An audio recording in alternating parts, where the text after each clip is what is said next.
എല്ലാവർക്കും വന്ദനം. വളരെ പ്രധാനപ്പെട്ട ഒരു കാര്യം നിങ്ങളുടെ കൂടെ പങ്കുവയ്ക്കാനാണ് ഞാൻ ഈ വീഡിയോയിൽ വന്നത്. ഇത് പറയാനൊരു കാരണം, ദൈവമക്കൾ കർത്താവായ യേശു ക്രിസ്തുവിന്റെ ജീവനെ പ്രാപിച്ച് ദൈവപുത്രന്മാരായി മാറിയ കോടിക്കണക്കിന് വിശുദ്ധന്മാർ ഇന്ന് ഭൂമിയിലുണ്ട്. നവജീവൻ പ്രാപിച്ച് ക്രിസ്തുവേശുവിന്റെ കൃപയാൽ ജീവനിലേക്ക് പ്രവേശിച്ച ദൈവരാജ്യത്തിന്റെ പൗരന്മാരായിരിക്കുന്ന ക്രിസ്തുവേശുവിന്റെ ശരീരമാകുന്ന സഭയുടെ അംഗങ്ങളായിരിക്കുന്ന കോടിക്കണക്കിന് വിശുദ്ധന്മാർ നമ്മുടെ ഭൂമിയിൽ നിന്ന് ജീവിച്ചിരിക്കും. കൈതൊടാത്ത വന്ന കല്ല് വലിയ പർവ്വതമായി ഭൂമിയെ മുഴുവൻ നിറയ്ക്കുന്ന ചിത്രം നമുക്ക് കാലാകാലങ്ങളിലായിട്ട് കാണുവാൻ കഴിയും. കർത്താവിന്റെ രാജ്യം വളരും. എന്നാൽ ഈ ദൈവസഭയ്ക്കകത്ത് കടന്നു വന്നിരിക്കുന്ന ധാരാളം എററുകളുണ്ട്. എററുകൾ എന്ന് മാത്രം പറഞ്ഞാൽ പറ്റില്ല, കർശനമായി പറഞ്ഞാൽ കളകളുണ്ട്. അത് ഏറ്റവും കൂടുതൽ ഉപദേശങ്ങളിലാണ് ഈ കളകൾ വിതയ്ക്കുന്നത്. ദൈവവചനത്തിന് വിരുദ്ധമായതും ദൈവവചനത്തിന് യോജിക്കാൻ പറ്റാത്തതും അപ്പോസ്തലന്മാരും കർത്താവും പഠിപ്പിക്കാത്തതുമായ ധാരാളം കാര്യങ്ങൾ യാതൊരു ലജ്ജയും കൂടാതെ നമ്മുടെ വേദികളിൽ പ്രസംഗിക്കപ്പെടുന്നു. അതിലേറ്റവും കൂടുതൽ തെറ്റിദ്ധരിക്കപ്പെടുന്ന ഒരു കാര്യമാണ് ലൂസിഫർ എന്ന് പറയുന്ന ഒരു പദം. ലൂസിഫറിനെ അറിയാത്തവരാരുമില്ല. ലൂസിഫറിനെ ആരാധിക്കുന്നവരുണ്ട്. ലൂസിഫേറിയൻസ് എന്ന് പറയുന്ന ഗ്രൂപ്പുണ്ട്. ഇങ്ങനെ നമ്മൾ ലോകത്ത് ഒരു കെട്ടുകഥ എന്ന് എനിക്ക് പറയുന്നതിനകത്ത് യാതൊരു ആശങ്കയില്ല. കാരണം കൃത്യമായി പറഞ്ഞാൽ എവിടുന്ന് ഉണ്ടായി വന്നൊരു കെട്ടുകഥ വളരെ പോപ്പുലറായി ക്രൈസ്തവ സമൂഹത്തിൽ നന്നായിട്ട് ഓടുക. പ്രത്യേകിച്ച് കേരളത്തിലെ ഒരു പ്രാസംഗികൻ പിശാചെന്നോ സാത്താനെന്നോ ലൂസിഫർ എന്നോ പറയാതെ ഒരു പ്രസംഗം പൂർത്തീകരിക്കാൻ പ്രാപ്തന്മാരായ ആളുകൾ വളരെ കുറവാണ്. കാരണം വിശ്വാസികളെ സൈക്കോളജിക്കലി നമ്മൾ മാനിപ്പുലേറ്റ് ചെയ്യുക. കാരണം എൻ്റെ ജീവിതത്തിൻ്റെ പ്രശ്നങ്ങൾക്കും എൻ്റെ ജീവിതത്തിൻ്റെ പരാജയങ്ങൾക്കും എൻ്റെ ജീവിതത്തിൽ സംഭവിക്കുന്നതായ എന്തെങ്കിലും കാര്യത്തിൻ്റെ പിറകിൽ ഒരു അദർശ്യ ശക്തി ഇങ്ങനെ നിൽപ്പുണ്ടെന്നും നന്മയെ തടയുന്ന, ആരോഗ്യം നശിപ്പിക്കുന്ന, ശുശ്രൂഷയിൽ പുരോഗതി വരുത്താതിരിക്കുന്ന, അല്ലെങ്കിൽ സഭാ വളർച്ചയെ തടസ്സം ചെയ്യുന്ന, ഇങ്ങനെ കുറെ മനുഷ്യനിർമ്മിതമായ മാനുഷികമായത്, സ്വർഗീയമായതൊന്നുമല്ല കേട്ടോ, ദൈവീയ വിഷയങ്ങളൊന്നുമല്ല. പാപമോചനത്തിന് തടസ്സം നിൽക്കുന്ന പിശാചെന്നോ ക്രിസ്തുവിനെ പോലെ ആകാൻ എന്നെ ജീവിതത്തെ മാറ്റി ശ്രമിക്കുമ്പോൾ തടയുന്ന അങ്ങനൊന്നുമില്ല. രോഗം, ആരോഗ്യം, സൗഖ്യം, വിവാഹം, ബിസിനസ്, തിന്നുക, കുടിക്കുക, ആനന്ദിക്കുക, അത്രേ ഉള്ളൂ. ഇങ്ങനെയുള്ള ഭൗതിക വിഷയങ്ങൾ, ഈ വിഷയങ്ങളുടെ പുറകിൽ ഇങ്ങനെ ഇരുളിന്റെ ശക്തികൾ നിൽപ്പുണ്ടെന്ന്. ആ ഇരുളിന്റെ ശക്തികൾ ഇപ്പതുണ്ട്, ഞാൻ പ്രാർത്ഥിക്കുന്ന നിമിഷം തകരാൻ പോവുകയാണെന്ന് ഒക്കെ പറയുമ്പോൾ ജനങ്ങൾ അങ്ങ് ആവേശം കൊണ്ട് ഞാനിങ്ങനെ കുറച്ച് ആളുകളെ കബളിപ്പിച്ചിട്ടുണ്ട്. ഞാൻ സദയം ക്ഷമ പറയുകയാണ്. ഞാനും കളിപ്പിച്ചിട്ടുണ്ട്. കാരണം എനിക്കും അറിയത്തില്ലായിരുന്നു. ഞാൻ ഈ പൊട്ടത്തരങ്ങളെല്ലാം പഠിച്ച് ഞാനും പ്രസംഗിച്ചിട്ടുണ്ട്. ഞാനും ജനങ്ങളുടെ അടുത്ത് അങ്ങനെ പറഞ്ഞിട്ടുണ്ട്. എന്തോ പിശാച് ഒന്നുമല്ല, ഒരു പിശാചുമല്ല. ലൂസിഫർ എന്ന് പറഞ്ഞാൽ ഇത് പറയാനൊരു കാരണം, വളരെ ഇൻഫ്ലുവൻസ് ചെയ്യുന്ന ഒരു ഇൻഫ്ലുവൻസർ എന്ന് വേണേൽ പറയാം. അറിയപ്പെടുന്ന ഒരു വലിയ മെഗാ ചർച്ചിന്റെ പാസ്റ്റ്, പേര് പറയുന്നില്ല, കാരണം നമ്മളെല്ലാവരും ബഹുമാനിക്കുന്ന ഒരു ദൈവദാസനായതുകൊണ്ട്. അദ്ദേഹത്തിന്റെ മെസ്സേജ് കുറച്ച് ദിവസത്തിന് മുമ്പ് ഞാൻ കേട്ടപ്പോൾ ക്രിയേഷനെ കുറിച്ചും അദ്ദേഹം ക്രിയേഷനെ കുറിച്ചും സൃഷ്ടിയെക്കുറിച്ചും ഉൽപ്പത്തി പുസ്തകം 1-ാം അധ്യായത്തെക്കുറിച്ചും അതിനകത്ത് 1-2 അധ്യായത്തിനിടയിൽ ഒരു ലൂസിഫർ വന്നതിനെ കുറിച്ചും, അത് എവിടെയാണെന്ന് എനിക്കറിയത്തില്ല. ഈ ഗ്യാപ്പൊക്കെ എങ്ങനെ വന്നതെന്ന്, 2 വാക്യങ്ങളുടെ ഇടയിൽ ഒരു ഗ്യാപ്പ് ഉണ്ടെന്നും, ഇങ്ങനെ കുറെ നമുക്ക് മനസ്സിലാകാത്ത കാര്യങ്ങളെല്ലാം നമ്മൾ അങ്ങ് ഗ്യാപ്പ് ഇട്ട് പണി ചെയ്യും. അത് പിന്നെ കാണാൻ എന്തെങ്കിലും കൊണ്ടൊന്ന് ഫിറ്റ് ചെയ്യാന്നുള്ളത് അറിയില്ല. അപ്പൊ ഇങ്ങനെ പറയുന്ന ഒരു സാഹചര്യത്തിൽ അദ്ദേഹം പറഞ്ഞൊരു കാര്യം, 3.5 കോടി വർഷത്തിന് മുമ്പ് ഈ ഭൂമി ഏതാനായിരുന്നു, ഭയങ്കര സമൃദ്ധിയായിരുന്നു. അതിൽ ദൈവം ഒരു ദൂതനെ കൊണ്ട് പാർപ്പിച്ചത്. ആ ദൂതൻ ഭൂമിക്കടിയിലെങ്ങാണ്ട് 3.5 കിലോമീറ്റർ ആഴത്തിലെ ഒരു വലിയ പട്ടണം പണിതെന്ന്, പിന്നെ അത് ലൂസിഫർ ആണെന്നും ലൂസിഫറിന്റെ കുടുംബം ഇവിടെ താമസിക്കും എന്നൊക്കെ പറഞ്ഞ് അത് ആയിരക്കണക്കിന് ആളുകൾ കേട്ടിരുന്ന് ചിരിക്കുകയും കൈയടിക്കുകയും പ്രൈസിലോട് പറയുകയും ചെയ്യുക. ഞാനിതിപ്പം ഒരുപക്ഷെ ഈ വീഡിയോ അദ്ദേഹത്തിന്റെ കയ്യിലെത്തിയ നിശ്ചയമായിട്ടും അദ്ദേഹം പറയാൻ പോകുന്നത്, അവൻ ദുരുപദേശകനാണ്, അവൻ പോയതാണ്, അവൻ തള്ളിയതാണ്, പിശാചിനോട് മാറി നിൽക്കാൻ പറയും, ഇങ്ങനെയൊക്കെ പറയും. പുള്ളി എന്തായാലും ശാസിക്കും. എനിക്കതുകൊണ്ട് കുഴപ്പമില്ല. കാരണം ഞാൻ ഈ സംഭവത്തെ കൂടുതൽ വിശ്വസിക്കുന്നില്ല. കാരണം എനിക്ക് യേശുവിനോടാണ് വിശ്വാസം, എനിക്ക് കർത്താവിനോടും അവന്റെ രാജ്യത്തോടും വിശ്വാസം. അതുകൊണ്ട് ഈ ശാസനയും ബലസനയും ഒന്നും വേണേൽ ശപിച്ചു കളഞ്ഞോളെ. പക്ഷേ ഞാനൊരു കാര്യം പറയും, ഇത് ആയിരക്കണക്കിന് ആളുകളെ കബളിപ്പിക്കുക, വെറും ബാലരമയിലെയും പൂമ്പാറ്റയിലെയും കഥ പറഞ്ഞ് കളിപ്പിക്കുക. 3.5 കോടി വർഷത്തിന് മുമ്പ് ഭൂമിയിൽ എങ്ങാണ്ട് ലൂസിഫർ വന്നെന്നും കുടുംബമായിട്ട് ഇവിടെ കുടുംബസമേതം താമസിച്ചെന്നും പിള്ളേരെ കെട്ടിച്ചു വിട്ടെന്നും അവനിവിടെ എങ്ങാണ്ട് എന്താണ്ട് കൊണ്ടുവന്നെന്നും ഒക്കെയുള്ള വെറും കെട്ടുകഥ. ഇത് യേശുക്രിസ്തുവിന്റെ സഭയിൽ ഉത്തരവാദിത്തപ്പെട്ട ഒറ്റ ഒരുത്ത ഈ കേരളത്തിലില്ല. പറയുന്നവന്റെ തലയിൽ മാന്തം വരും. ജനത്തെ കളിപ്പിക്കുക. എല്ലാ ഉപവാസ പ്രാർത്ഥനകളിലും ഡെലിവറൻസ് മീറ്റിംഗ് എന്ന് പറയുന്നത് ആരുടെ നിന്ന് ഡെലിവർ ആകേണ്ടത്? ഏത് ഡെലിവറൻസ് നമുക്ക് വേണ്ടത്? അപ്പൊ നോക്കി, ഡെലിവറൻസ് മീറ്റിംഗ്, ആ മീറ്റിംഗ്, ഈ മീറ്റിംഗ്, ഇങ്ങനെ എല്ലാം പറഞ്ഞ് ജനത്തെ എത്രത്തോളം മാനിപ്പുലേറ്റ് ചെയ്യാമോ അത്രത്തോളം ഇവിടുത്തെ കള്ളപ്രവാചകന്മാരും കള്ള ഉപദേശിമാരും റോങ് ടീച്ചേഴ്സ്, ഞെരിഞ്ഞിലുകളും മുള്ളുകളും യേശുക്രിസ്തുവിന്റെ സഭയെ നശിപ്പിച്ചുകൊണ്ടിരിക്കും. സോ കൃത്യമായ നിലയിൽ വേദപുസ്തകം വെച്ചിട്ട് നിങ്ങളിപ്പോൾ ഇത് എന്നെ നേരെ വരുന്നതിന് മുമ്പ് നിങ്ങൾ സമയമുണ്ടെങ്കിൽ മാത്രം ഈ വീഡിയോ കണ്ടാൽ മതി കേട്ടോ. കാരണം നിങ്ങൾക്ക് ഇഷ്ടമില്ലാത്തൊരു മെസ്സേജ് ഞാൻ പറയാൻ പോകും. സമയം ഉണ്ടെങ്കിൽ അല്ല ഇപ്പം തന്നെ സ്കിപ്പ് ചെയ്ത് കുഴപ്പമില്ല. ആരെങ്കിലും ഒരു 10 പേർക്ക് വേണ്ടി ഞാൻ പ്രസംഗിക്കുന്നുള്ളൂ. എനിക്കത് മതി. കാരണം ഒരു 10 പേരെ കിട്ടിയാൽ നമുക്ക് അവരെയും കൊണ്ട് പല കാര്യങ്ങൾ ചെയ്യാൻ പറ്റും. ഞാൻ ഈ ലൂസിഫർ എന്ന് പറഞ്ഞ ആൾ അങ്ങനെ വന്നേന്ന് ആദ്യം പറഞ്ഞു. 1-ാം നൂറ്റാണ്ടിൽ പൗലോസിനോടോ അപ്പോസ്തലന്മാരോടോ യേശുക്രിസ്തുവിനോടോ പ്രസ്താവിച്ച, അല്ലെ യേശുവെ അപ്പോസ്തല, നിങ്ങളുടെ ലൂസിഫർ എന്ന് പറഞ്ഞ ആളിനെ അറിയാമോ എന്ന് ചോദിച്ചാൽ 1-ാം നൂറ്റാണ്ടുകാർ പറയും പരിചയമില്ലല്ലോ, ഏതാ കക്ഷി, കൊണമെന്ന് പറയും. യേശുവിൻ പറയാൻ ലൂസിഫർ അറിയത്തില്ലെന്ന്. കാരണം യേശു ക്രിസ്തു സംസാരിച്ച ഭാഷ ലാറ്റിൻ അല്ല. യേശു സംസാരിച്ചത് അറാമായിക്കും ഗ്രീക്കും.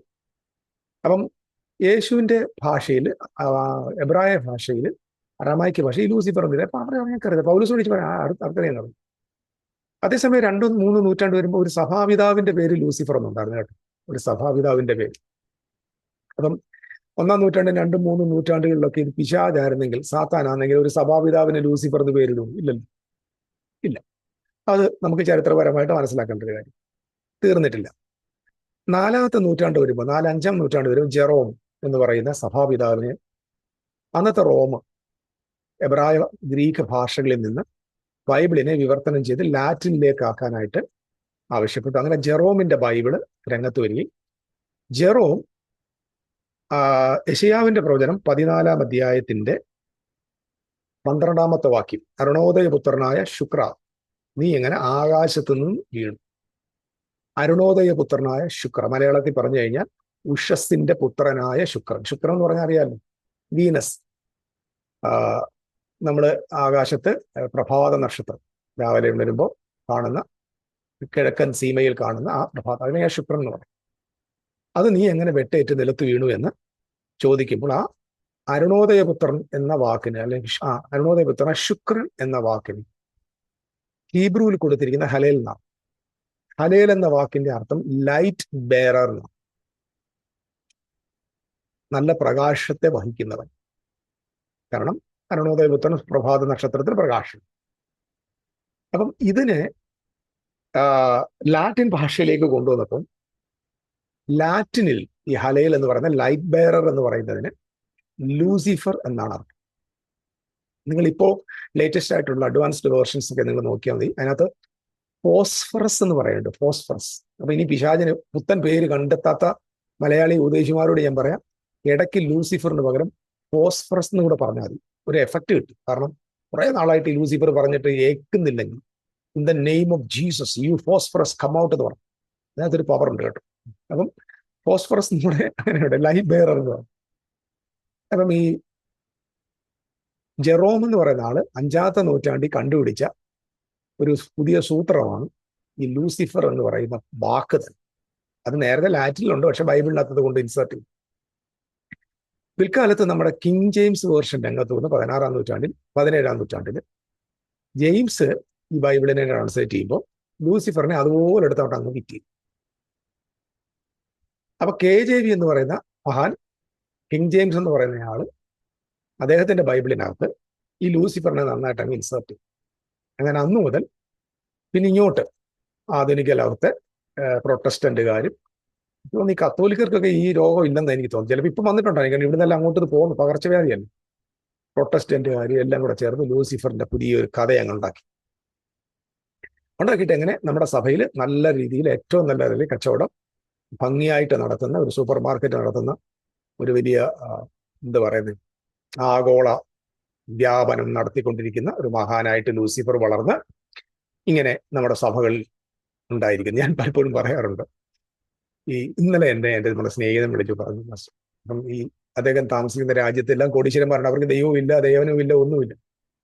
ഇവർക്കാർക്കും പിശാചിനെയും പേടിയില്ല, സാത്താനെയും പേടിയില്ല, അവരുടെ ബിസിനസ്സിനകത്തായാലും ഒരു പോരാട്ടവും ഇല്ല. യേശുക്രിസ്തുവിന്റെ സഭയിൽ ഒരു വിശ്വാസം ഇങ്ങോട്ട് വന്നു കഴിഞ്ഞാൽ അന്നേരം മുതൽ അങ്ങ് പോരാട്ടം. എത്ര വർഷങ്ങളായിട്ട് പോരാട്ടം, 35 വർഷമായിട്ട് പോരാട്ടം മാറാറ്റില്ല. എനിക്കിതുവരെ എനിക്ക് ഇത്രയും വർഷമായിട്ട് ഞാൻ കർത്താവിനെ സേവിക്കുന്നു.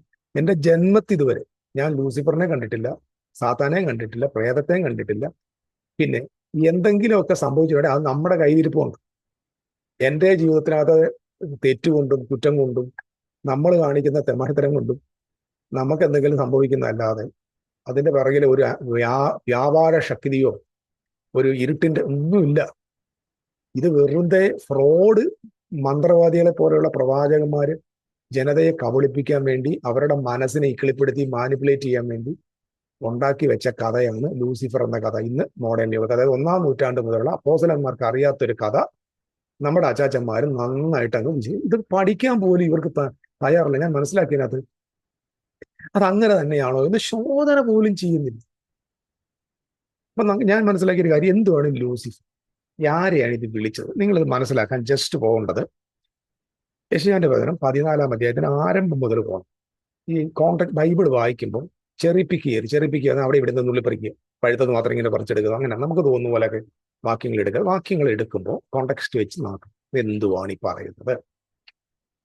ഇനി 14-ാമത്തെ അധ്യായത്തിലേക്ക് വരുമ്പോൾ 1-ാം വാക്യം, യഹോവ യാക്കോബിനോട് മനസ്സലിഞ്ഞ് ഇസ്രായേലിനെ വീണ്ടും തെരഞ്ഞെടുത്ത് സ്വദേശത്ത് അവരെ പാർപ്പിക്കും. ഇത് ബാബേൽ സാമ്രാജ്യത്തിൽ അടിമകളായിട്ടിരിക്കുന്ന ഇസ്രായേൽ ജനതയെ കുറിച്ചാണ് പറയുന്നത്. അപ്പൊ അവരുടെ ദൈവം പറയുന്നു, ഞാൻ എന്ത് ചെയ്യാൻ പോവാണ്, ഷെയാവിലൂടെ പറയാണ്, ഞാൻ അവരെ തിരിച്ചു കൊണ്ടുവന്ന് സ്വദേശത്ത് പാർപ്പിക്കും. അന്യജാതിക്കാർക്കും അവരോട് യോജിച്ച യാക്കോബ് ഗൃഹത്തോടും ചേർന്നുകൊള്ളും. അന്യജാതിക്കാരും മറ്റ് സമ്മിശ്ര ജാതിയും ഇവരുടെ കൂടെ വന്നു ചേരും. ജാതികൾ അവരെ കൂട്ടി അവരുടെ സ്ഥലത്തേക്ക് കൊണ്ടുപോകും, ജാതികൾ അവരെ കൂട്ടി അവരുടെ സ്ഥലത്തേക്ക് കൊണ്ടുവരും. ഇസ്രായേൽ ഗ്രഹം അവരെ യഹോവയുടെ ദേശത്തെ ദാസിമാരായും അടക്കിക്കൊള്ളും. തങ്ങളെ ബദ്ധരാക്കിയവരെ അവർ ബദ്ധന്മാരാക്കുകയും തങ്ങളെ പീഡിപ്പിച്ചവരെ വാഴുകയും ചെയ്യും. താഴോട്ടിങ്ങനെ വായിക്കും. അടുത്ത 4-ാമത്തെ വാക്യം, എന്നിട്ട് യഹോവ നിന്റെ വ്യസനവും നിന്റെ കഷ്ടതയും നീ ചെയ്യേണ്ടി വന്ന നിന്റെ കഠിനദാസ്യതയും നീക്കി നിനക്ക് വിശ്രാമം നൽകുന്ന നാളിൽ, അതായത് നിനക്ക് ദൈവം തമ്പുരാൻ ഒരു ദിവസം സ്വസ്ഥത തരും. കാരണം ഈ അടിമയായിട്ട് ഇവിടെ താമസിപ്പിച്ചേക്കുക ബാബിലോണിൽ. അപ്പം ആ വിശ്രാമം നിനക്ക് നൽകുന്ന നാളിൽ നീ ബാബേൽ രാജാവിനെ കുറിച്ച് ഈ പാട്ട് പാടും. ശ്രദ്ധിക്കണേ, ബാബേൽ രാജാവിനെ കുറിച്ച് ഈ പാട്ട് പാടും. ബുദ്ധിയുള്ളവർ കേൾക്കണം. മലയാളം ആണ് ഞാൻ സംസാരിക്കുന്നത്, അന്യഭാഷയാണ് മലയാളം. ആരെ കുറിച്ച് പാടുമെന്ന് പറഞ്ഞ ബാബേൽ രാജാവിനെ കുറിച്ച് വിലാപം പാടുകയാണ്, പാരഡി പാടുക, കളിയാക്കി പാടുക. നമ്മൾ ഈ രാഷ്ട്രീയക്കാർ തോക്കുമ്പോൾ കളിയാക്കി പാടുന്നു. ഞങ്ങളുടെയൊക്കെ നാട്ടില് കല്ലടയാറെ കേഴേണ്ട, ഇന്ന ആളിനെ തന്നോളോ എന്നൊക്കെ പറഞ്ഞ് ഈ തോറ്റുപോകുന്ന പാർട്ടിക്കാരെ ഇങ്ങനെ ഇങ്ങനെ എടുത്ത് കടലിൽ കല്ലടയാറ്റ് തന്നേക്കാന്ന് പറഞ്ഞ് പാട്ട് പാടുന്നതായിട്ടുണ്ട്. ഞങ്ങളുടെയൊക്കെ വലിയപ്പന്മാരും പാടും. അവരെല്ലാം ഈ രാഷ്ട്രീയത്തിന് വേണ്ടി നിൽക്കുന്നു. അപ്പം ബാബേൽ രാജാവിനെ കുറിച്ച് പാട്ട് പാടും. പീഡിപ്പിക്കുന്നവൻ എങ്ങനെ ഇല്ലാതായി. ഇത് ബാബേൽ രാജാവാണ്. പീഡിപ്പിക്കുന്നവൻ എങ്ങനെ ഇല്ലാതായി. സ്വർണ്ണ നഗരം എങ്ങനെ മുടിഞ്ഞുപോയി. യഹോവ ദുഷ്ടന്മാരുടെ വടിയും വാഴുന്നവരുടെ ചെങ്കോല് ഒടിച്ചു കളഞ്ഞു. വംശങ്ങളെ ഇടവിടാതെ ക്രോധത്തോടഴിക്കുകയും ആർക്കും അടുത്തുകൂടാതെ ഉപദ്രവത്താൽ ജാതികളെ കോപത്തോടെ ഭരിക്കുകയും ചെയ്തവനെ തന്നെ. സർവ്വഭൂമിയും വിശ്രമിച്ച് സ്വസ്ഥമായിരിക്കുന്നു. അവർ ആർത്തു പാടുന്നു. സരണവൃക്ഷവും ലബാനോനിലെ ദേവദാരുക്കളും നിന്നെക്കുറിച്ച് സന്തോഷിച്ചു. നീ വീണ് കിടന്നത് മുതൽ ഒരു വെട്ടുകാരനും ഞങ്ങളുടെ നേരെ കയറി വരുന്നില്ല എന്ന് പറയുന്നു. ഇതൊക്കെ നിങ്ങൾ മനസ്സിലായത്. ഇവൻ സകല നാടിനെയും പിടിച്ചടക്കി അവരുടെ സമ്പത്ത് മൊത്തം കൊള്ളയടിച്ച് അവരുടെ വൃക്ഷങ്ങളും സസ്യങ്ങളെ എല്ലാം വെട്ടിക്കൊണ്ടു പോകുന്നവനായിരുന്നു ഈ ബാബേൽ രാജാവ്. ഈ കൊള്ളയടിക്കാൻ വരുന്ന ഇവൻ ഇപ്പം ചത്തുപോയത് കൊണ്ട്, ഇല്ലാതായി പോയത് കൊണ്ട് ജനങ്ങളെല്ലാം സ്വസ്ഥമായി വിശ്രമിക്കുന്നു എന്ന് എഴുതിയിരിക്കുന്നു. നിന്റെ വരവെങ്കിൽ നിന്നെ എതിരേൽപ്പാൻ താഴെ പാതാളം നിന്റെ നിമിത്തമുള്ളായിരിക്കും. ഇപ്പം ഇവനെ വെട്ടിയിട്ടെന്നല്ലേ പറഞ്ഞ. അപ്പൊ എങ്ങോട്ടാ പോയത്? പാതാളത്തിലോട്ട്. പാതാളം എന്ന് പറഞ്ഞാൽ ഹേഡീസ്, ചത്തവന്മാർ പോകുന്ന സ്ഥലം. നിന്റെ നിമിത്തം വിളകിയിരിക്കുന്നു. അത് നിന്നെ ചൊല്ലി ഭൂപാലന്മാരുടെ പ്രേതങ്ങളെ ഉണർത്തുകയും ജാതികളുടെ സകല രാജാക്കന്മാരെയും സിംഹാസനങ്ങളിൽ എഴുന്നേൽപ്പിക്കുകയും ചെയ്യുന്നു. അപ്പോൾ കുറെ പേര് ചത്തുപോയിട്ടുണ്ട്. അവരെല്ലാം കൂടെ അലിഗോറിക്കലി സംസാരിക്കുക. അവർക്ക് നിന്നോട് നീ ഞങ്ങളെ പോലെ ബലഹീനനായോ? അപ്പം അന്ന് കാണുന്ന മുഴുവൻ ഭൂമിയെയും മുഴുവൻ ദേശത്തെ അടക്കി വാഴുന്നത് ബാബിലോണാണ്. അപ്പം അവനെല്ലാം ഒരുപാട് പേര് രാജാക്കന്മാരെ കൊന്നിട്ടുണ്ട്. അപ്പൊ ഇവനും നേരെ പാതാളത്തിൽ ചെന്നപ്പോൾ ആ പാതാളത്തിലുള്ളവർ ഇവനോട് ചോദിക്കുകയാണ്, നീ ഞങ്ങളെ പോലെ ബലഹീനരായോ? നീ ഞങ്ങൾക്ക് തുല്യനായി തീർന്നുവോ എന്ന് പറയും. നിന്റെ ആഡംബരവും വാദ്യഘോഷവും പാതാളത്തിലേക്ക് ഇറങ്ങിപ്പോയി. അവരുടെ ആഘോഷവും ആഡംബരവും. നിന്റെ കീഴെ പുഴുക്കൾ വിരിച്ചിരിക്കുന്നു, കൃമികൾ നിനക്ക് പുതപ്പായിരിക്കുന്നു. ആരെക്കുറിച്ചാണ് അറിയാമോ? ലൂസിഫറിനെ കുറിച്ച്. ലൂസിഫർ, ഇതാ ലൂസിഫർ. അപ്പൊ പുള്ളിയെ അവിടെ പാതാളത്തിൽ തള്ളി. അവിടെ ഉള്ളവരൊക്കെ ചോദിച്ചു, നീ ഞങ്ങളെ പോലെ ബലഹീനരായോ? അവന് പുതപ്പ് കൊടുത്തു, കൃമിയുടെ പുതപ്പും പുഴുക്കളെ വിരിയായിട്ടും കൊടുത്തു. ഇനി അടുത്തത് അരുണോദയപുത്രനായ ശുക്ര. ഇതിപ്പോ ഉടനെ നമ്മൾ അങ്ങ് കളം മാറ്റും. ഈ വചനത്തിന് 2 പ്രവചനമുണ്ട്, 2 ഡുവൽ പ്രൊഫറ്റിക്കൽ റിവലേഷൻ. ഒന്നും ഇല്ലടോ. ഒരു പ്രൊഫറ്റിക്കൽ. നിനക്കൊക്കെ കുറെ പൊട്ടക്കഥ പറയണമെങ്കിൽ ഇതുപോലെ കുറെ വാക്യം വേണം. വെറും പൊട്ടക്കഥ. വേദോസം വായിക്കാതെ ബുദ്ധിയില്ലാത്ത കിഴങ്ങന്മാരായ ആളുകൾ നിന്റെ ഫ്രണ്ടിലൊക്കെ വന്നിരിക്കുന്നത് കൊണ്ട് നീ രക്ഷപ്പെടും. ചോദിക്കാനും പറയാനും പേടിയല്ല. അഭിഷക്തന്മാർ നേരെ തൊട്ടാലങ്ങോട്ട് ആകാശം ഇടിഞ്ഞ് വീഴുമെന്നൊക്കെയാണല്ലോ കഥ. അങ്ങനൊന്നുമില്ല സഹോദര. ലോകത്തെ ഏറ്റവും വലിയ അഭിഷക്തൻ കർത്താവായ യേശു. ആ അഭിഷക്തനെ എന്താ ചെയ്തതെന്ന് അറിയാൻ. ഓക്കെ, നീ ആകാശത്ത് നിന്ന് വീണു, അരുണോദയപുത്രനായ ലൂസിഫറേ. ശുക്രൻ എന്ന് പറഞ്ഞ എന്തുവാ? വീനസ്. നീ ആകാശത്ത് നിന്ന് വീണു, ജാതികളെ താഴ്ത്തി കളഞ്ഞവനെ, നീ എങ്ങനെ വെട്ടേറ്റു നിലത്ത് വീണു? ഞാൻ സ്വർഗത്തിൽ കയറും, ഞാൻ സിംഹാസനത്തിൽ ദൈവത്തിന്റെ നക്ഷത്രങ്ങൾക്ക് മീതെ എന്റെ സിംഹാസനം ദൈവത്തിന്റെ നക്ഷത്രങ്ങൾക്ക് മീതെ വെക്കും. ഉത്തരദിക്കിന്റെ അതിർത്തിയിൽ സമാഗമന പർവ്വതത്തിന്മേൽ ഞാൻ ഇരുന്നു വരുള്ളൂ. അലിഗോറിക്കലി സംസാരിക്കുക കേട്ടോ. ഇതിലെ പ്രധാനപ്പെട്ട കാര്യം, ഇത് ആരെക്കുറിച്ചാണ് പാടുന്നത്? ബാബേൽ രാജാവിനെ കുറിച്ചുള്ള പാട്ടാണ്. അപ്പം ബാബേൽ രാജാവ് ബാബേൽ രാജാവിനെ കുറിച്ചുള്ള പാഠം. ഞാൻ ഇതേക്കുറിച്ച് മറ്റ് റെഫറൻസുകൾ കൂടുതൽ എടുക്കുന്നില്ല, കാരണം ഒരുപാട് നമുക്ക് നേരമായി പോകും. ജെറമ്യാവ് ഈ വിഷയത്തെ തന്നെ പ്രവചിക്കുന്നത് നമുക്ക് ജെറമ്യാ ദിവസം 29 അധ്യായത്തിന്റെ 1 മുതൽ 15 വരെ താഴോട്ട് വായിക്കുമ്പോൾ ഇവരെ മടക്കി കൊണ്ടുവരുന്ന 70 വർഷത്തെ 29 അധ്യായം മറക്കരുത്. നിങ്ങൾക്ക് റെഫറൻസ് ആവശ്യമുണ്ടെങ്കിൽ ആ ഭാഗത്തേക്ക് പോകും. അപ്പം ഇദ്ദേഹത്തിന്റെ ഞാൻ പറഞ്ഞല്ലോ, ഈ ആള് ഈ ശുക്രൻ എന്ന വാക്കിന് ഹലേൽ എന്നാണ് വാക്ക്. യഥാർത്ഥത്തിൽ അദ്ദേഹത്തിന്റെ അരുണോദയപുത്ര ശുക്രൻ ഹീബ്രു വായിക്കുകയാണെങ്കിൽ ഇങ്ങനെ എഴുതേണ്ടത് ഹലേൽ ബെൻ ഷാക്കർ എന്ന് പറയുന്നത്. ഷാക്കർ എന്ന് പറഞ്ഞാൽ മോർണിംഗ്. ഹലേൽ ബെൻ ഷാക്കർ, അല്ലാതെ ലൂസിഫർ ദ മോർണിംഗ് സ്റ്റാർ എന്നല്ല. ഷാക്കർ, ഹലേൽ, ഷാക്കറിന്റെ മകനായ ഹലേൽ എന്നാ വിളിക്കേണ്ട, അല്ല ലൂസിഫർ. ഓക്കെ, അപ്പം ഇദ്ദേഹം എന്തുവാ ഈ ലൂസിഫർ എന്ന് പറഞ്ഞ ആളെ ഇത് ആരെ വിളിക്കുകയാണ്? ബാബേൽ രാജാവിനെ വിളിക്കുക. അപ്പൊ ബാബേൽ രാജാവിനെ ഇത് വിളിക്കുമ്പം ഇയാൾ പറയുന്നൊരു കാര്യമുണ്ട്, ഞാൻ സ്വർഗത്തിൽ കയറും.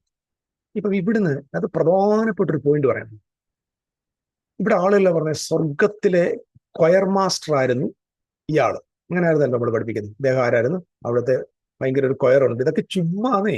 ഇവിടെ ഇങ്ങനെ പുക വെച്ചിട്ട് ഈ ലൈറ്റ് അടിച്ചിട്ട് ഇവിടെ കൊയർ നടത്തിയിട്ട് പറയുക ഇത് നമ്മുടെ മിനിച്ചറാണ്, സ്വർഗത്തിൽ ഇതിനൊക്കെ വലിയ ക്യാമറ ഡാൻസ് ഉണ്ടെന്നായി പഠിപ്പിക്കും. ക്യാമറ ഡാൻസ് പോലെ ഇപ്പം കുറെ പെണ്ണുങ്ങൾ കിടന്നിട്ട് ഈ സ്റ്റേജിൽ കിടന്നിട്ട് ഡാൻസ് കളിക്കുക. അവൾ വരെ അങ്ങോട്ട് ചാടുന്നു ഇങ്ങോട്ട് ചാടുന്നു. അത് കർണരസമായിട്ട് കണ്ടുകൊണ്ടിരിക്കുന്ന ആരാധന എന്ന് പേരിടുന്നു. അപ്പൊ ഇങ്ങനെ ഒരു സൂത്രം അങ്ങ് സ്വർഗത്തിലുണ്ടെന്നും അതിന്റെ ലീഡർ ആയിരുന്നു ലൂസിഫർ എന്നൊക്കെ പഠിപ്പിച്ചത്. എവിടെ ആ ബൈബിൾ എന്ന് ചോദിച്ചു? ഒരു ബൈബിളും ഇല്ല. ഞാൻ മനസ്സിലാക്കിയ ഒരു സത്യം പറയാം, വേദപുസ്തകത്തിൽ ഇല്ലാത്ത കാര്യമാണ് ഇവർ പ്രസംഗിച്ചുകൊണ്ടിരിക്കുന്നത്. 90% വേദപുസ്തകവുമായി ഒരു ബന്ധമില്ല. വാക്യങ്ങൾ കാണാം, അവിടെ ഇവിടെയൊക്കെ കുറച്ച് മുറിവാക്കിയിട്ട്. സ്വർഗത്തിൽ വലിയ കൊയർ മാസ്റ്റർ ആയിരുന്നു അദ്ദേഹം. അവിടെ വലിയ പാട്ട് പാടിക്കൊണ്ടിരുന്നപ്പോൾ അഹങ്കാരം ഉണ്ടായി. അങ്ങനെ വെട്ടി എവിടെ ഇട്ടെന്നാ? ഇങ്ങനെയല്ലേ നിങ്ങൾ കേട്ടിട്ടുള്ളത്? എന്നിട്ട് ഇവിടെ എഴുതി വെച്ചെങ്കിൽ നോക്കി, ഞാൻ സ്വർഗത്തിൽ നിന്ന് താഴോട്ട് വീണെന്നല്ല എഴുതിയിരിക്കുന്നേ. ഇയാൾ ഈ ഭൂമിയിൽ ഇരുന്നുകൊണ്ട് പറയാ ഞാൻ സ്വർഗത്തിൽ കയറും. ഈ സ്വർഗം എന്ന് പറഞ്ഞാൽ എന്ത്? നമ്മൾ കാണുമ്പോൾ സ്വർഗം എന്ന് പറഞ്ഞാല് ദൈവം ഇരിക്കുന്ന ഭയങ്കര സ്ഥലം അല്ലേ? പഴയ നിയമത്തിൽ ആളുകളോട് സ്വർഗം ഏതാന്ന് ചോദിച്ചു നോക്ക്. പഴയ നിയമത്തിൽ ആളുകൾ പറയും സ്വർഗം എന്ന് പറഞ്ഞാൽ ദൈവം വസിക്കുന്ന മന്ദിരത്തിന് അവരുടെ പേരാ സ്വർഗം. അത് മനസ്സിലാക്കണമെങ്കിൽ നിങ്ങൾ വേദോസം ആരംഭം മുതൽ 31 മുതൽ വായിക്കണം. ആദിയിൽ ദൈവം സ്വർഗങ്ങളെയും ഭൂമിയെ സൃഷ്ടിച്ചു. ഇസ്രായേലിനെയും ആ ജനതയും ദൈവം മോശയിലൂടെ വിളിക്കുന്നത് സ്വർഗവും ഭൂമിയും എന്നാണ്. അത് നമ്മൾ ആവർത്തന പുസ്തകം 31 അവസാന വാക്യം 32 1 വാക്യത്തിൽ കാണാൻ പറ്റും. സ്വർഗം ഭൂമി. ഇംഗ്ലീഷിലാണ് ഹെവൻസ് ആൻഡ് എർത്ത് എന്ന് വിളിക്കും. യെശയ്യാവിന്റെ പറഞ്ഞ 1-ാം അധ്യായത്തിൽ വായിക്കുന്നുണ്ട്, ആകാശമേ കേൾക്കുക, ഭൂമിയെ ചെവി തരിക. ആരോടെ സംസാരിക്കുന്നത്? ഇസ്രായേൽ. അപ്പം ഇസ്രായേലിനെ വിളിക്കുന്ന പേര് സ്വർഗം, അവരുടെ പൗരോഹിത്യത്തെയാണ്. ആ ദൈവത്തെ ആരാധിക്കുന്ന ആലയവും അത് സംബന്ധിച്ച വിഷയങ്ങളിൽ പറയുന്ന പേരാണ് സ്വർഗവും ഭൂമി. ഓക്കെ, ഇത് നിങ്ങൾ മറന്നു പോകരുത്. ഞാൻ സ്വർഗത്തിൽ കയറുമെന്ന് പറഞ്ഞാൽ എന്തോ ദൈവത്തിന്റെ പൊസിഷനിലേക്ക് ഞാൻ അങ്ങ് വരുമെന്നാണ്. അല്ലാതെ അയാൾ ഈ വാനഗോളങ്ങളെ താണ്ടി അവിടെ പോകുന്ന കഥയല്ല. അയാളുടെ ആഗ്രഹം എനിക്ക് ഈ ദൈവത്തിന്റെ ജനത്തിനും ദൈവത്തിന്റെ മുകളിൽ പൗരോഹിത്യത്തിന്റെ മുകളിലാവുന്ന എൻ്റെ അർത്ഥം. സിംപിളി പറഞ്ഞാൽ ഇത് ഞാൻ കൂടുതൽ വിശദീകരിക്കാൻ പല വീഡിയോയിൽ ഞാൻ പറഞ്ഞിട്ടുണ്ട്. സ്വർഗം എന്തുവാണ്? ദേവാലയത്തിൽ തന്നെ 3 പാർട്ടാണ്. ഒന്ന് most holy place, 2 holy place, 3 പ്രാകാരം. പ്രാകാരത്തിൽ എല്ലാ സർവ്വജനത്തിനും വരാൻ പറ്റും. വിശുദ്ധ സ്ഥലത്ത് പുരോഹിതന്മാർക്ക് വരാൻ പറ്റും. അതിവിശുദ്ധ സ്ഥലം ദൈവത്തിന്റെ സ്ഥലമാണ്. അവിടെ മഹാപുരോഹിതൻ ആണ്ടിലൊരിക്കൽ മാത്രം പോകാൻ പറ്റും. അപ്പം ആണ്ടിലൊരിക്കൽ മഹാപുരോഹിതൻ മാത്രം പോകുന്ന, ദൈവം വസിക്കുന്ന ആ സ്ഥലത്തിന് പേരാണ് മോസ്റ്റ് ഹോളി. അതാണ് ഏറ്റവും അവസാനത്തെ സ്വർഗം, ഏറ്റവും വലിയ സ്വർഗം അതാണ്. അതിന്റെ തൊട്ട് താഴെയാണ് പൗരോഹിത്യം. ഇത് രണ്ടുപേരും സ്വർഗത്തിലാണ് താമസിക്കുന്നത്. അതുകൊണ്ട് തന്നെ ഹെവൻസ് ആൻഡ് ദി എർത്ത് 31:1 പറഞ്ഞിരിക്കുന്നത് ദേവാലയത്തെ നിർമ്മിക്കുന്ന കാര്യമാണ്. അല്ലാതെ നമ്മൾ ഈ പ്രപഞ്ചം സൃഷ്ടിച്ചതിന്റെ കാര്യവും 13.8 കോടി വർഷങ്ങൾക്ക് മുമ്പ് പ്രപഞ്ചം ഉണ്ടാക്കിയ ഈ 13 കോടിയോ 15,000 കോടിയോ ആയിക്കോട്ടെ, വേദോഷം പറയുന്നത് ഇതൊന്നും സൃഷ്ടിച്ച കഥയല്ല. വേദോഷം പറയുന്നത് ക്രിയേഷൻ ഓഫ് ദ കവനന്റ്, ഉടമ്പടിയുടെ ജനതയെ ദൈവം സൃഷ്ടിക്കുന്നതിനെ കുറിച്ചും ദേവാലയം സൃഷ്ടിക്കുന്നതിനെ കുറിച്ചും ഇസ്രായേലിനെ ദൈവം എങ്ങനെ ചൂസ് ചെയ്യുന്നതിനെ കുറിച്ചും ഉള്ള കാര്യമാണ് ഇവിടെ പറഞ്ഞിരിക്കുന്നത്. അപ്പം ഞാൻ സ്വർഗത്തിൽ കയറുമെന്ന് പറഞ്ഞ ഉടനെ അവിടെ തന്നെ നമ്മുടെ പോയി സ്വർഗത്തിൽ നിന്ന് വെട്ടിയിട്ടത്, അവിടെ ഫയർ മാസ്റ്ററെ വെട്ടിയിട്ട് താഴോട്ട് വന്നു. താഴെ വെട്ടിയിട്ട് പിന്നെ അങ്ങനെ മേളിലോട്ട് കയറുന്നത് സ്വർഗത്തിൽ കയറും. ഇത് ബാബിലോൺ രാജാവിന് ഇസ്രായേലിന്റെ മീതെയുള്ള ആധിപത്യത്തെ കുറിച്ച് സംസാരിക്കും. എന്റെ സിംഹാസനം ദൈവത്തിന്റെ നക്ഷത്രങ്ങൾക്ക് മീതെ വെക്കും. ദൈവത്തിന് എന്താണ് ദൈവത്തിന്റെ നക്ഷത്രം? Stars of God. ഏതാ ദൈവത്തിന്റെ നക്ഷത്രം? ഉൽപ്പത്തി പുസ്തകം 37 വായിച്ചു നോക്കും. യോസഫ് എന്ന് പറഞ്ഞൊരു കാര്യമുണ്ട്. സൂര്യനും ചന്ദ്രനും 12 നക്ഷത്രങ്ങളും എന്നെ നമസ്കരിക്കുന്നു. 12 നക്ഷത്രങ്ങൾ എന്ന് പറഞ്ഞാൽ 12 ഗോത്രപിതാക്കന്മാർ. അപ്പം സ്റ്റാർസ് ഓഫ് ഗോഡ് എന്ന് പറയുന്നത് ഇസ്രായേലിലെ പ്രഭുക്കന്മാരാണ്, റൂളേഴ്സാണ്, പുരോഹിതന്മാരാണ്. They are the stars. അപ്പം ഇവന്റെ ആഗ്രഹം എന്തോ, ഞാൻ ദൈവത്തിന്റെ സ്റ്റാർസിന്റെ മുകളിൽ എന്റെ സിംഹാസനം വയ്ക്കുമെന്ന് പറഞ്ഞാൽ ഞാൻ ജീവിതകാലം മൊത്തം ഇസ്രായേലിനെ ഭരിച്ചുകൊണ്ടിരിക്കുമെന്ന്. അതായത് ഞാൻ ഇവരെ വിടത്തില്ല. ഇവരിരിക്കും, ഇവരുടെ ദൈവത്തെ പോലെ ഞാനും ഇവരുടെ ഉയർന്ന സ്ഥലത്ത് ഞാൻ കയറും, ഇവരെ മേൽ ഞാൻ വാഴും, എന്റെ സിംഹാസനം ഈ നക്ഷത്രങ്ങളുടെ മീതെ കൊണ്ടുവയ്ക്കും. അപ്പൊ നമ്മൾ ഇതൊക്കെ പഠിച്ചു ചെയ്യുന്നത് അറിയുമോ? സ്വർഗത്തിൽ അങ്ങോട്ടൊരു നക്ഷത്രം ഉണ്ടെന്ന് അതിന്റെ പുറത്ത് കയറിയിരിക്കുന്നത്. ബൈബിളിനെ കൃത്യമായ നിലയിൽ ബൈബിൾ കൊണ്ട് മാത്രം വ്യാഖ്യാനിക്കാൻ പഠിക്കണം. ദയവായിട്ട് ഇത് പറയുന്നവരൊന്ന് കേൾക്കണം. അല്ലെങ്കിൽ നിങ്ങൾ ഈ വിഡ്ഢിത്തരങ്ങൾ പറഞ്ഞുകൊണ്ടിരിക്കത്തേ ഉള്ളൂ. പിന്നെ ചോദിക്കാനും പറയാനും ഇല്ലാത്ത നാട്ടിൽ മൂക്കില്ലാത്ത രാജ്യത്ത് മുറുമുക്കൻ രാജാവ് എന്ന് പറഞ്ഞ പോലെ രാജാവ് നഗ്നനാന്ന് പറയാൻ ആരും ഇല്ലാത്തടത്തോളം കാലം ഈ വണ്ടി ഓടിക്കൊണ്ടിരിക്കും. No problem. പക്ഷെ വിവരബോധമുള്ള ചെറുപ്പക്കാരോട് ഞാൻ പറയും, ഇതെന്നെ കേൾക്കുന്ന ഏതെങ്കിലും ചെറുപ്പക്കാരുണ്ട്, വിദ്യാഭ്യാസമുള്ള വിവരമുള്ള 10ാം ക്ലാസ് എങ്കിലും ജയിച്ചവരോട് പറയും, നിങ്ങൾ ദയവ് ചെയ്ത് ഈ പാസ്റ്റർമാർ പറയുന്നത് മാത്രം കേൾക്കരുത്. ദയവ് ചെയ്ത് കേൾക്കരുത്. നിങ്ങളത് അങ്ങനെ തന്നെയോ എന്ന് ബൈബിൾ വെച്ച് പരിശോധിക്കുക. ഇനി നിങ്ങൾക്കത് മനസ്സിലായില്ലെങ്കിൽ ആർട്ടിഫിഷ്യൽ ഇന്റലിജൻസ് എങ്കിലും ഇപ്പോൾ ഉണ്ട്, ചാറ്റ് GPT ഉണ്ട്, അതിനകത്തെങ്കിലും കയറി ചോദിക്കും ഈ ലൂസിഫർ എന്തുവാണ്. അപ്പൊ അതിനകത്ത് കുറച്ചെങ്കിലും അർത്ഥം നടന്നത് കുറെ പറയും. ഇത് ക്രിസ്ത്യൻ ട്രഡീഷണൽ ടീച്ചിങ് ആണെന്നൊക്കെ പറയും. ചുമ്മാ നോക്ക്, ഇവർ ഈ പറയുന്ന എന്തെങ്കിലും ആണോ, ഇതൊക്കെ ശരിയാണോ, ഇത് ബൈബിളിന്റെ നാട്ടോളം ഇപ്പൊ നിങ്ങൾക്ക് അങ്ങനെയെങ്കിലും ഹെൽപ്പ് ചെയ്യാനാണോ? Check the Bible. ബെറിയൻസിനെ പോലെ, ബെറോവക്കാരെ പോലെ ദൈവത്തിന് വചനത്തിൽ അങ്ങനെയാണോ നോക്കും. ശരി, ഞാനത് വിടുക. ഉത്തരദിക്കിന്റെ അതിർത്തിയിൽ സമാഗമന പർവ്വതത്തിൽ ഞാൻ ഇരുന്നവരോടും എന്ന് പറഞ്ഞാൽ ഞാൻ ദൈവത്തിന്റെ സ്ഥലത്ത് പോയി ഇരിക്കുന്നുള്ള അർത്ഥം. അല്ലാതെ ഇനി ഉത്തരദിക്ക് ഏതാണ്, സമാഗമന പർവ്വതം ആവശ്യമില്ല. കാരണം ഇതെല്ലാം അലിഗോറിക്കലി മെറ്റഫറിക്കലി സംസാരിക്കാം. ഇതെല്ലാം ഈ ടെർമിനോളജി അല്ല ഇസ്രായേലുമായിട്ടുള്ള ബന്ധപ്പെട്ട ടെർമിനോളജി. സ്വർഗം, നക്ഷത്രം, ഉത്തരദിക്ക്, സമാഗമന പർവ്വതം, ഇതെല്ലാം ദൈവത്തിന്റെ പർവ്വതം, ഇതൊക്കെ എല്ലാം ഓൾ അബൌട്ട് ഇസ്രായേൽ, ഇസ്രായേലിനോടുള്ള ബന്ധത്തിൽ. കാരണം മൗണ്ടൻ ഓഫ് ഗോഡ് എന്ന് പറഞ്ഞാൽ എന്ത് എഴുതിയിരിക്കുന്നത്? മൗണ്ടൻ ഓഫ് ഗോഡ് എന്ന് പറഞ്ഞാൽ ജോവേൽ 2:1 പറഞ്ഞാൽ യഹോവയുടെ പർവ്വതത്തിൽ കാഹളമൂതു എന്ന് പറഞ്ഞാൽ യെരുശലേമിൽ കാഹളമൂതാൻ വേണ്ടി. So is talking about Jerusalem, is talking about Israel, is talking about the rulers of Israel. ഇതിനെ കുറിച്ചൊക്കെ നോക്കി. ഞാൻ മേഘോന്നതങ്ങൾക്ക് മീതെ കയറും, ഞാൻ അത്യുന്നതനോട് സമനാകും എന്നല്ലോ നീ ഹൃദയത്തിൽ പറഞ്ഞത്. നീ പാതാളത്തിലേക്ക് നാശകൂപത്തിന്റെ അടിയിലേക്ക് തന്നെ വീഴും. ആരെക്കുറിച്ചായി പറയുന്നത്? ബാബിലോൺ രാജാവ്. ആരാ? ലൂസിഫർ. അനേക വർഷങ്ങൾക്ക് മുമ്പ് മേത്യാപേർഷ്യക്കാർ വന്ന് വെട്ടിക്കൊന്ന ബേൽത്ശസ്സർ എന്ന് പറയുന്ന ദുഷ്ടനായ ആ രാജാവാണ് ലൂസിഫർ. അപ്പൊ നിങ്ങളുടെ വീട്ടിൽ നിങ്ങളുടെ പാസ്റ്റർ, നിങ്ങളുടെ വിശ്വാസ സഭയിൽ നിങ്ങളുടെ പ്രവാചകൻ ലൂസിഫർ എന്ന് പറയുമ്പോൾ ഓർത്തോണം, അത് ഇല്ല ബേൽത്ശസ്സർ. സിമ്പിൾ ആയിട്ടങ്ങ് വിചാരിച്ചാൽ അതോടെ നിങ്ങളുടെ പ്രശ്നത്തിൽ എന്തായാലും ബേൽത്ശസ്സർ നിങ്ങളുടെ കല്യാണം മുടക്കാനും നിങ്ങളുടെ ബിസിനസ് മുടക്കാനും നിങ്ങളുടെ കുടുംബം തകർക്കാനും നിങ്ങളുടെ ബേൽത്ശസ്സർ ചത്ത് പാതാളത്തിൽ പോയി. അയാള് പുഴു നേരെയായി തീർന്നു എന്ന് നമ്മൾ ബൈബിളിൽ വായിക്കുകയും ചെയ്തു. ഓക്കെ, നിന്നെ കാണുന്നവരൊക്കെ നിന്നെ നോക്കി നോക്കി. അപ്പൊ ഇയാള് സ്വർഗത്തില് ആണ് കേട്ടോ, ഈ സ്വർഗത്തില് വെട്ടിയിട്ടെന്നാ പറഞ്ഞേക്കുന്നത്. നിന്നെ കാണുന്നവർ നിന്നെ നോക്കി ഭൂമിയെ നടുക്കുകയും രാജ്യങ്ങളെ കുലുക്കുകയും ഭൂതലത്തെ മരുഭൂമി പോലെ ആക്കുകയും അതിലെ പട്ടണങ്ങളെ ഇടിച്ചു കളയും. ഇതെപ്പോഴാണ് ലൂസിഫർ ചെയ്ത്? അവിടെ കൊയർ നടത്തിക്കൊണ്ടിരുന്ന ഇടയ്ക്കിടയ്ക്ക് വന്നിട്ട് ഇങ്ങനെ ഭൂമിയെ എല്ലാം നിരപ്പാക്കി എല്ലായിടം മരുഭൂമിയാക്കിയോ? എനിക്കറിയില്ല. ഭൂമിയെ നടുക്കി, രാജ്യങ്ങളെ കുലുക്കി, ഭൂതങ്ങളെ മരുഭൂമിയാക്കി, ഭൂതലത്തെ മരുഭൂമിയാക്കി, അതിലെ പട്ടണങ്ങളെ ഇടിച്ചു കളഞ്ഞു. എപ്പോഴാപ്പാ ഈ ലൂസിഫർ എന്ന് പറഞ്ഞ കൊയർ മാസ്റ്റർ വന്നിട്ട് പട്ടണത്തെ ഇടിച്ചത്? എന്തായാലും വെട്ടിയതിന് ശേഷമല്ലല്ലോ. അടുത്തത്, തന്റെ ബദ്ധന്മാരെ വീട്ടിലേക്ക് അഴിച്ചുവിടാതെയും ഇരിക്കുകയും ചെയ്തവൻ ഇവന്. ഏതായി ബദ്ധന്മാര്? ഇസ്രായേലിനെ വീട്ടിലേക്ക് അഴിച്ചുവിടാതെ ബദ്ധന്മാരായിട്ട് വെച്ചുകൊണ്ടിരുന്നവൻ ഇവനല്ലേ എന്ന് പറയുമ്പോൾ ആരെയാ ലൂസിഫർ ബദ്ധന്മാരായി വെച്ചുകൊണ്ടിരുന്ന കൊയറിലെ ടീം അംഗങ്ങളെ? എനിക്കറിയാൻ ചോദിക്കും.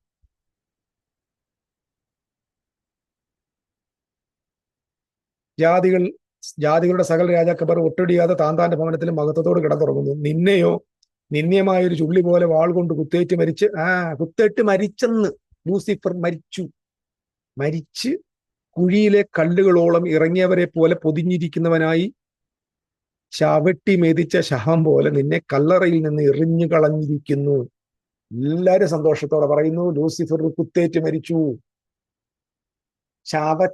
ചാതച്ച ശവം പോലെ അവനെ കല്ലറയിൽ എറിഞ്ഞു. Happy news Malayalees, Pentecostal brethren, charismatic സർക്കിളിലുള്ള എന്റെ ബഹുമാന്യരായ ലൂസിഫേറിയൻസിനോട് ഞാൻ പറയുന്നു, ഹാപ്പി ന്യൂസ്. അവൻ കുത്തേറ്റ് മരിച്ചു, അവനെ കുത്തിക്കൊന്നു.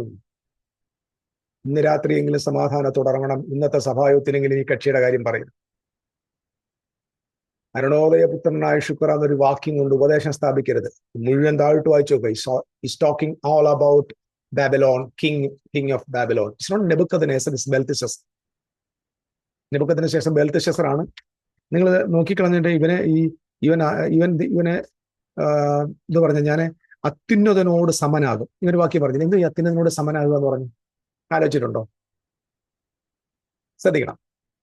നമ്മൾ when you read the book of Revelation chapter 21 verse 23, അവിടെ പറയുന്നുണ്ട്, സർവശക്തിയുള്ള ദൈവവും കർത്താവും അവിടുത്തെ കുഞ്ഞാടും ആകുന്നു മന്ദിരം. അതായത് പിതാവാം ദൈവവും പുത്രനാം ക്രിസ്തുവും കൂടെ ചേരുന്നതാകുന്നു മന്ദിരം. അതേ മന്ദിരത്തിൽ നാമും അവനോടുകൂടെ മന്ദിരമാണ്. നമ്മൾ മനസ്സിലാക്കണം, പിതാവ് പുത്രൻ പരിശുദ്ധ റൂഹായും അവന്റെ വിശുദ്ധന്മാരും കൂടെ ചേരുന്നതാണ് മന്ദിരം. അത്യുന്നതനോട് സമനാകുക എന്ന് പറഞ്ഞാൽ എന്താ? അപ്പം ഈ മന്ദിരത്തിലെ എല്ലാ ഉപകരണങ്ങളും, മന്ദിരത്തിലെ മുഴുവൻ കാര്യങ്ങളും, it is connected to God and his people. Belshazzar എന്ത് ചെയ്തു? ജെറൂസലേമിൽ നിന്ന് കൊണ്ടുവന്ന വിശുദ്ധാലയത്തിലെ പാത്രങ്ങളിൽ വീഞ്ഞു പകർന്ന് ആനന്ദിക്കാനും ആഡംബരം കാണിക്കാനും തുടങ്ങിയപ്പോഴാണ് ദൈവത്തിന്റെ കൈയെഴുത്ത് മേലെഴുത്ത് വന്നില്ല. മെനെ തെക്കേലോഫർസിൻ. എന്റെ അർത്ഥം എന്താ? ഇവൻ ആർക്ക് സമനായത്?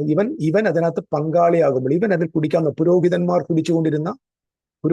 ഉപയോഗിച്ചുകൊണ്ടിരുന്ന ദൈവവിശുദ്ധന്മാർ ഉപയോഗിച്ചുകൊണ്ടിരുന്ന പാത്രത്തിൽ ഇവൻ കുടിക്കാൻ തുടങ്ങിയപ്പോൾ ഇവൻ ആർക്ക് സമനായി മാറുക? ഇവൻ ദൈവത്തിനും വിശുദ്ധന്മാർക്കും സമനായി മാറുക. പക്ഷെ മനസ്സിലാവുന്നുണ്ടോ നിങ്ങൾക്ക്? സോ ബേൽത്ശസ്സർ എന്ന് പറയുന്ന ഈ ആള് ദൈവത്തിന്റെ ആലയത്തിലെ പാത്രം ഉപയോഗിച്ചു. അന്ന് രാത്രി കൊല്ലപ്പെട്ടു. മേദ്യ-പേർഷ്യ സമൂഹം വന്നവനെ കൊന്നു കളഞ്ഞു. സാമ്രാജ്യം അവനെ കീഴ്പ്പെടുത്തി. പിന്നെ മേദ്യ-പേർഷ്യ സാമ്രാജ്യത്തിലാണ് നമ്മൾ എസ്തറിനെയും ദാനിയേലിനെയും ഒക്കെ അവിടെ കാണുന്നുണ്ട്. പിന്നെയും ദാനിയേൽ നേരത്തെ ഉണ്ട്, പിന്നെയും പിൽക്കാലത്ത് ബേൽത്ശസ്സർ എന്ന് പറയുന്ന ആ കാലത്തിന് ശേഷം മേദ്യ-പേർഷ്യയുടെയും കൂടെ ഭരണത്തിലേക്കും അവിടുത്തെ പ്രധാനിയായ ഒരാളായിട്ട് ദാനിയേൽ വരുന്നുണ്ട്, എസ്തർ വരുന്നുണ്ട്, മൊർദെഖായി വരുന്നുണ്ട്. ആ സമയത്താണ് ഇസ്രായേലിന് സ്വാതന്ത്ര്യം ഉണ്ടാവുന്നത്. ഓക്കെ, ഇതൊക്കെ നമുക്ക് എല്ലാവർക്കും അറിയുന്ന ചരിത്രമാണ്. ഇവിടെ ഇവനെ കൊന്നുകളഞ്ഞു എന്നുള്ള സദർത്ഥമാനം ഞാൻ ഈ പ്രഭാതത്തിൽ ഓർമ്മിപ്പിക്കുകയാണ്. ഈ വീഡിയോ നിങ്ങൾ മിസ് ചെയ്യാതെ കാണണം, പ്രയോജനം. അപ്പം ഇത് ആരാണ്? ലൂസിഫർ. ലൂസിഫർ എന്ന് പറയുന്നത് ഏകദേശം BC 700-കളിൽ ബാബിലോണിൽ ജീവിച്ചുകൊണ്ടിരുന്ന ഒരു ദുഷ്ടനായ രാജാവ്. നാട് മൊത്തം കുട്ടിച്ചോറാക്കി, എല്ലാവരെയും അടിമകളാക്കി, എല്ലാം നശിപ്പിച്ച് മരുഭൂമിയാക്കി, സ്വജനത്തെ പോലും തിരിച്ചുവിടാതെ ആ ജനത്തെ ബന്ധരാക്കി കൊണ്ടുവച്ചിരുന്ന ഒരു രാജാവാണ് ലൂസിഫർ. അവനാണ് അരുണോദയപുത്രൻ, വീനസ്. പിന്നെ ഇനിയും നിങ്ങൾക്ക് എന്താ ലൂസിഫറിനെ നേരിട്ട് കാണാൻ ആഗ്രഹമുണ്ടെങ്കിൽ അതിരാവിലെ എഴുന്നേൽക്കുക, സൂര്യോദയത്തിന്റെ ആ ദിക്കിലേക്ക് നോക്കുക. അവിടെ ഒരു പ്രകാശമുള്ളൊരു നക്ഷത്രം ഇങ്ങനെ നന്നായിട്ട് പ്രകാശിക്കുന്നത് കാണും. പറ്റുമെങ്കിൽ ഒരു മൈക്രോസ്കോപ്പ് ഒക്കെ വെച്ച് നോക്കുവാണെങ്കിൽ ലൂസിഫറിനെ അടുത്ത് കാണാൻ പറ്റും. അതിനകത്ത് കൊമ്പുണ്ടോ, കുളമ്പുണ്ടോ, വാലുണ്ടോ, ശൂലമുണ്ടോ, തേറ്റയുണ്ടോ എന്നൊക്കെ നോക്കാം. അയാൾ എന്താ ചെയ്യുന്നുണ്ടോ നോക്കാം. അവൾ അവിടെ മിണ്ടാതെ നിന്നുകൊണ്ടിരിക്കുകയാണ്. അത് ഉപദ്രവകാരിയല്ലാത്ത ഒരു പ്രഭാത നക്ഷത്രം. എൻ്റെ സഹോദരി സഹോദരന്മാരെ, ഇല്ലാക്കഥ ഉണ്ടാക്കുക, ഇല്ലാത്ത കെട്ടുകഥ പ്രചരിപ്പിക്കുക നമ്മൾ ഉപയോഗിച്ച് വെച്ചിരുന്ന ഒരു ഇത്. പിന്നെ ഇതിനകത്ത് വേറൊരു ലെജൻഡറി ഉണ്ട്. അതായത് അവിടുത്തെ ബാബിലോണിലെ ലെജൻഡറിയ. അതായത് ഈ അസ്തേര എന്ന് പറയുന്ന ഒരു അങ്ങനെയല്ല, അഷാര എന്ന് പറയുന്ന ഒരു ദേവിയൊക്കെ അവിടെ ഉണ്ട്. അപ്പൊ ഇയാൾ ഇങ്ങനെ കയറി അങ്ങോട്ട് പോയപ്പോൾ, കയറി അവരെ അറ്റാക്ക് ചെയ്യാൻ ചെന്നതാ വീനസ് ഇങ്ങനെ പോയി അതിനെ അറ്റാക്ക് ചെയ്യാൻ തുടങ്ങിയപ്പോൾ പെട്ടെന്ന് പ്രഭാത സൂര്യൻ ഉദിച്ചു വരികയും ഈ വീനസ് അങ്ങ് കാണാതായി പോവുകയും ചെയ്യുന്നു. അങ്ങനെ ഒരു ലെജൻഡറി ഉണ്ടോ. അപ്പൊ ഇവിടെ അന്നത്തെ കഥ ഈ ഡയറ്റീസിനെയും വലിയ വലിയ ഹൈ പവർഫുൾ ഫിഗേഴ്സിനെയെല്ലാം നക്ഷത്രങ്ങളോടുകൂടെയും ഈ ഗ്രഹങ്ങളോടുകൂടെയാണ് ഉപമിച്ച് സംസാരിക്കാറ്. യേശുക്രിസ്തുവിനെ അങ്ങനെ പറയില്ല. ഉദയ നക്ഷത്രം, പ്രഭാത സൂര്യൻ, നീതി സൂര്യന്റെ ചിറക്, ഇങ്ങനെയൊക്കെ ദൈവപുത്രനായ യേശുവിനെയും പറയാറുണ്ട്, വർണ്ണിക്കാറുണ്ട്. സോ അത് ഏൻഷ്യന്റ് കാലത്ത് അങ്ങനെയായിരുന്നു സംഭവിച്ചത്. ഒക്കെ ഞാൻ പറഞ്ഞ മനസ്സിലായെന്ന് വിചാരിക്കുന്നു. അപ്പൊ ഇത് all about Babylon, the king of Babylon. It's not about you, it's not about any invisible celestial being. It's not about any darkness spirit or king of the Hades. King of ഹേഡീസും ആകാശത്തിന്റെയും ഭൂമിയുടെയും പ്രപഞ്ചത്തിന്റെയും മൊത്തത്തിന്റെയും ഉടമസ്ഥൻ നമ്മുടെ കർത്താവായ യേശുവാണ്. വേറെ ആർക്കും കർത്താവ് ഒരു ഭരണവും കൊടുത്തിട്ടില്ലെന്ന കാര്യം മറക്കരുത്. ശരി, ഇത്ര പറഞ്ഞ ആ ഭാഗം. ഇനി നമുക്ക് രണ്ടാമത്തെ ഒരു വേദഭാഗമുണ്ട്. ഈ രണ്ടാമത്തെ വേദഭാഗം ഇതുപോലെ തന്നെയാണ് നമ്മൾ നന്നായിട്ട് അത് വ്യാഖ്യാനിച്ച്, അത് ബാബേൽ രാജാവിനെ കുറിച്ചുള്ള പാട്ടാണ്. ഇത് വേറൊരു പാട്ടാണ്. അത് എസെക്കിയേലിന്റെ പ്രവചനം 28 അധ്യായം. അപ്പൊ ഈ എസെക്കിയേൽ 28 11 മുതലാന്ന് തോന്നുന്നത്. 11 മുതൽ വായിക്കുമ്പോൾ ദൈവം ഒരു അരുളപ്പാട് കൊടുക്കുകയാണ്. മനുഷ്യപുത്രൻ, നീ സോർ രാജാവിനെ കുറിച്ച് ഒരു വിലാപം തുടങ്ങി അവനോട് പറയേണ്ടത്. ഇതാരെ കുറിച്ചാ? സോർ രാജ. അപ്പൊ നമുക്ക് ഇതിനകത്ത് കുറച്ച് പ്രധാന വിഷയമുള്ളത്, ഇതിനകത്ത് കുറച്ച് കുറെ പദങ്ങളുണ്ട്. ആ പദങ്ങൾ ഒരിക്കലും സോർ രാജാവിനെ കുറിച്ച് പറയുന്നതായിട്ട് നമുക്ക് മനസ്സിലാക്കാൻ പറ്റത്തില്ല. കാരണം സോർ രാജാവ് അങ്ങനെയാണോ നമ്മൾ ആലോചിച്ചു. എന്നാൽ അതെന്താണെന്ന് മനസ്സിലാക്കാൻ നമ്മൾ ശ്രമിച്ചില്ലെങ്കിൽ സോർ രാജാവ് ലൂസിഫറായിരിക്കും. പിന്നെ നമ്മൾ ലൂസിഫറിനെ സോർ രാജാവിനോട് ഉപമിച്ച് പിന്നെ ഇളയതനിലായിരുന്നു, 8 നില ഇങ്ങനെയൊക്കെ പറയും. ഹോഗയുടെ പർവ്വതത്തിലായിരുന്നു. ഇതെന്തുവാണെന്ന് നമ്മളൊന്ന് മനസ്സിലാക്കാൻ വേണ്ടി ജസ്റ്റ് ഒന്ന് തിരുവെഴുത്തുകളിലേക്ക് ഒന്ന് പോകണം. അപ്പം ഈ ലെമന്റേഷൻ ഓഫ് ടയർ സോർ രാജാവിനെ കുറിച്ചുള്ള വിലാപമാണ്. അതിവിടെ പറഞ്ഞേക്കുന്നത് എന്ന് പറയുമ്പം, വിലാപം തുടങ്ങി അവനോട് പറയേണ്ടത്, യഹോവയായ കർത്താവ് ഇപ്രകാരം അരുളി ചെയ്യുന്നു, നീ മാതൃകാ മുദ്രയാകുന്നു, നീ ജ്ഞാനസമ്പൂർണനും സൗന്ദര്യ സമ്പൂർണനും തന്നെ. നീ ദൈവത്തിന്റെ തോട്ടമായ ഏദനിലായിരുന്നു. താമ്രമണി, പീതരത്നം, വജ്രം, പുഷ്പരാഗം, ഗോമേതകം, സൂര്യകാന്തം, നീലകണ്ഠം, മാണിക്യം, മരതകം തുടങ്ങിയ എല്ലാ സകല രത്നങ്ങളും നിന്നെ മൂടിയിരുന്നു. നിന്നെ തീർത്ത നാളിൽ നിന്നിലുള്ള തടങ്ങളുടെയും കൂടുകളുടെയും പണി പൊന്നുകൊണ്ടുള്ളതായിരുന്നു. നീ ചിറക് വിടർത്തി മറയ്ക്കുന്ന കെറൂബാവുന്നു. ഞാൻ നിന്നെ വിശുദ്ധ പർവ്വതത്തിൽ ഇരുത്തിയിരുന്നു. നീ അഗ്നിമയ രഥങ്ങളുടെ നടുവിൽ സഞ്ചരിച്ചു. ഇംഗ്ലീഷിൽ പറഞ്ഞ fire of stone of fires. നിന്നെ സൃഷ്ടിച്ച നാളിൽ നിങ്ങൾ നീതികേട് കണ്ടതുവരെ നീ നടപ്പിൽ നിഷ്കളങ്കനായിരുന്നു. നിന്റെ വ്യാപാരത്തിന്റെ പെരുപ്പ് നിമിത്തം നിന്റെ അന്തർഭാഗം സാഹസം കൊണ്ട് നിറഞ്ഞു. നീ പാപം ചെയ്തു, അതുകൊണ്ട് ഞാൻ നിന്നെ അശുദ്ധൻ എന്നെണ്ണി ദേവപർവ്വതത്തിൽ നിന്ന് തള്ളിക്കളഞ്ഞു. മറയ്ക്കുന്ന കെറൂബേ, ഞാൻ നിന്നെ അഗ്നിമയ രഥങ്ങളുടെ മധ്യേ നിന്ന് മുടിച്ചു കളഞ്ഞു. നിന്റെ സൗന്ദര്യം നിമിത്തം നിന്റെ ഹൃദയം ഗർവിച്ചു. നിന്റെ പ്രഭ നിമിത്തം നിന്റെ ജ്ഞാനത്തെ വഷളാക്കി. ഞാൻ നിന്നെ നിലത്ത് തള്ളിയിട്ടു. രാജാക്കന്മാർ നിന്നെ കണ്ട് രസിക്കത്തക്ക വണ്ണം നിന്നെ അവരുടെ മുമ്പിൽ ഇട്ട് കളഞ്ഞു. ആരെക്കുറിച്ചാണ് ഇത് പറയുന്നത്? സോർ രാജാവിനെ കുറിച്ച്. താഴോട്ട് വായിച്ചു നോക്കിയാൽ മതി. അവസാനം പറയാം, നിന്റെ വ്യാപാരത്തിൽ നിന്റെ നീതിയോട് കൊണ്ട് നീ നിന്റെ വിശുദ്ധ മന്ദിരത്തെ അശുദ്ധമാക്കി. അതുകൊണ്ട് ഞാൻ നിന്റെ നടുവിൽ നിന്ന് ഒരു തീ പുറപ്പെടുവിക്കും, അത് നിന്നെ ദഹിപ്പിച്ചു കളയും. നിന്നെ കാണുന്ന എല്ലാവരുടെ മുമ്പിൽ ഞാൻ നിന്നെ നിലത്ത് ഭസ്മമാക്കി കളയും. അടുത്തത്, നിന്നെ ജാതികളിൽ നിന്നെ അറിയുന്നവരെല്ലാവരും നിന്നെ കണ്ട് സ്തംഭിച്ചു പോകും. ജാതി നേഷൻസ് കേട്ടോ. അടുത്തത്, നിനക്ക് ശീഘ്രനാശം ഭവിച്ചിട്ട് നീ സദാകാലത്തേക്ക് ഇല്ലാതാകും. സോർ രാജാവ് ലൂസിഫർ ആണല്ലോ. എഴുതിയേക്കുന്ന എന്താ? ശീഘ്രനാശം സംഭവിച്ചിട്ട് സദാകാലത്തേക്ക് ബൈബിള് വായിച്ച് പഠിക്കേ. നിങ്ങൾ ചോദിച്ചു നോക്കും, ഇവിടുത്തെ വലിയ വലിയ പാസ്റ്റർ ലൂസിഫർ എന്താ? പുള്ളി എറ്റേണൽ ബീങ്, നിത്യനരകത്ത് നിരന്തരമായി കത്തേണ്ടവൻ, അങ്ങനെ പറയും. Is an eternal being. പക്ഷെ ഇവിടെ പറഞ്ഞേക്കുന്നു ശീഘ്രനാശം സംഭവിച്ചിട്ട് സദാകാലത്തേക്കും ഇല്ലാതാകും. ഞാനിങ്ങനെ ഈ നിലയിൽ ഇത് പറയുന്ന കാരണം ഇത്രയും വികലമായ ഒരു സബ്ജക്റ്റ് എനിക്ക് വലിയ സ്റ്റാൻഡേർഡായിട്ട് പറയാൻ വയ്യ. അതുകൊണ്ട് അത് പറഞ്ഞാൽ ആ ലൂസിഫർ എന്ന കഥാപാത്രത്തിന് ഇച്ചിരി മഹത്വം കൂടിക്കും. അതുകൊണ്ട് ഞാൻ അങ്ങനെ പറയുന്നു. ഞാൻ അതുകൊണ്ട് ഈ ഒരു സർക്കാസം പോലെ കളിയാക്കി പറയുന്നു. അത് എന്റെ കർത്താവ് പോലും പറഞ്ഞു നിങ്ങൾ പാരഡി പാട്ട് പാടിക്കോളാനാണ്. അപ്പം ഇത് സർക്കാസാണ്. ഇത് എല്ലാവർക്കും ശീഘ്രനാശം ഭവിച്ചിട്ട് നീ സദാകാലത്തേക്ക് ഇല്ലാതാകുമെന്ന്. അപ്പൊ ലൂസിഫർ എന്നേക്കും ജീവിക്കുന്നല്ല, അവൻ ഇല്ലാതാകും. സദാകാലത്തേക്കും ശീഘ്രനാശം ഭവിച്ചിട്ട് അവൻ ഇല്ലാതാകും. ശരി, എന്തിനായി ടയർ അല്ലെങ്കിൽ സോർ രാജാവിനെ കുറിച്ച് ഇങ്ങനെ ഒരു വിലാപപ്പാട്ട് പാടാനുള്ള കാരണം? ഇത് നമ്മൾ മനസ്സിലാക്കാനായിട്ട് 2 ശമൂവേലിന്റെ പുസ്തകം 5-ാമത്തെ അധ്യായത്തിലേക്ക് ഒന്ന് പോകണം. 2 ശമൂവേൽ 5-ാം അധ്യായം അതിന്റെ 1-ാം വാക്യത്തില്, അനന്തരം യഹോവ ഇസ്രായേൽ ഗോത്രങ്ങളൊക്കെയും ഹെബ്രോനിൽ ദാവീദിന്റെ അടുക്കൽ വന്നു. താഴോട്ടൊക്കെ ഉണ്ട്, ഞങ്ങൾ നിന്റെ അസ്ഥി മാംസം ആകുന്നുവല്ലോ എന്നൊക്കെ പറയുന്നു. താഴോട്ട് വന്നു.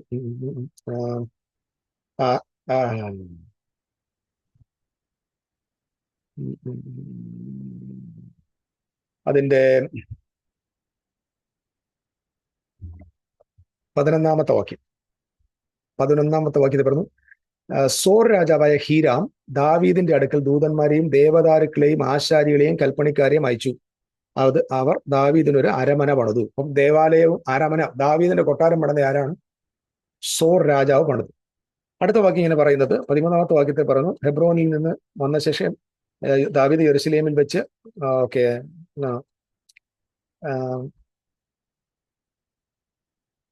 11-ാം വാക്യത്തിൽ ഹീരാൻ രാജാവ് ഇവരെ അയച്ചു കൊടുത്തു. അവരെ അരമണ പണിത്. ഇങ്ങനെ യഹോവ ഇസ്രായേലിൽ തന്നെ രാജാവായി സ്ഥിരപ്പെടുത്തുകയും അവന്റെ ജനത്തെ ഇസ്രായേലിന് നിമിത്തം രാജ്യത്തെ ഉന്നതമാക്കുകയും ചെയ്തു. സോ ഇവിടെ ഹീരാം എന്ന് പറയുന്ന സോർ രാജാവും ദാവീദും തമ്മിൽ നല്ലൊരു സൗഹൃദത്തിലെത്തിയെന്നും അദ്ദേഹത്തെ ഹെൽപ്പ് ചെയ്തെന്നൊക്കെ നമ്മൾ വായിക്കാൻ പറ്റുന്നുണ്ട്. ഇനി നമ്മൾ എടുക്കേണ്ടത് 2 രാജാക്കന്മാരുടെ പുസ്തകമാണ്.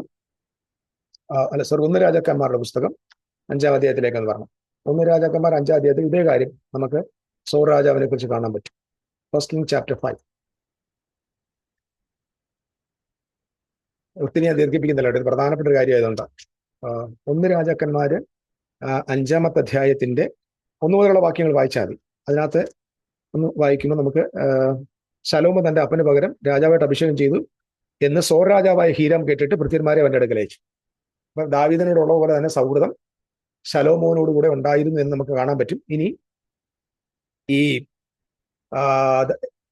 അതായത് ഹീരാം എല്ലായ്പ്പോഴും ദാവീദിന്റെ സ്നേഹിതനായിരുന്നു. ശലോമോൻ ഹീരാമിന്റെ അടുക്കൽ ആളയച്ച് പറയിച്ചെന്നാൽ, എന്റെ അപ്പനായ ദാവീദിന്റെ ശത്രുക്കളെ യഹോവന്റെ കാൽക്കീഴാക്കുന്നവരെ ചുറ്റുമുള്ള യുദ്ധം ഹേതുവായി തന്റെ ദൈവമായ യഹോവയുടെ നാമത്തിൽ ഒരു ആലയം പണിവാൻ അവന് കഴിഞ്ഞില്ല എന്ന് നീ അറിയുന്നുവല്ലോ.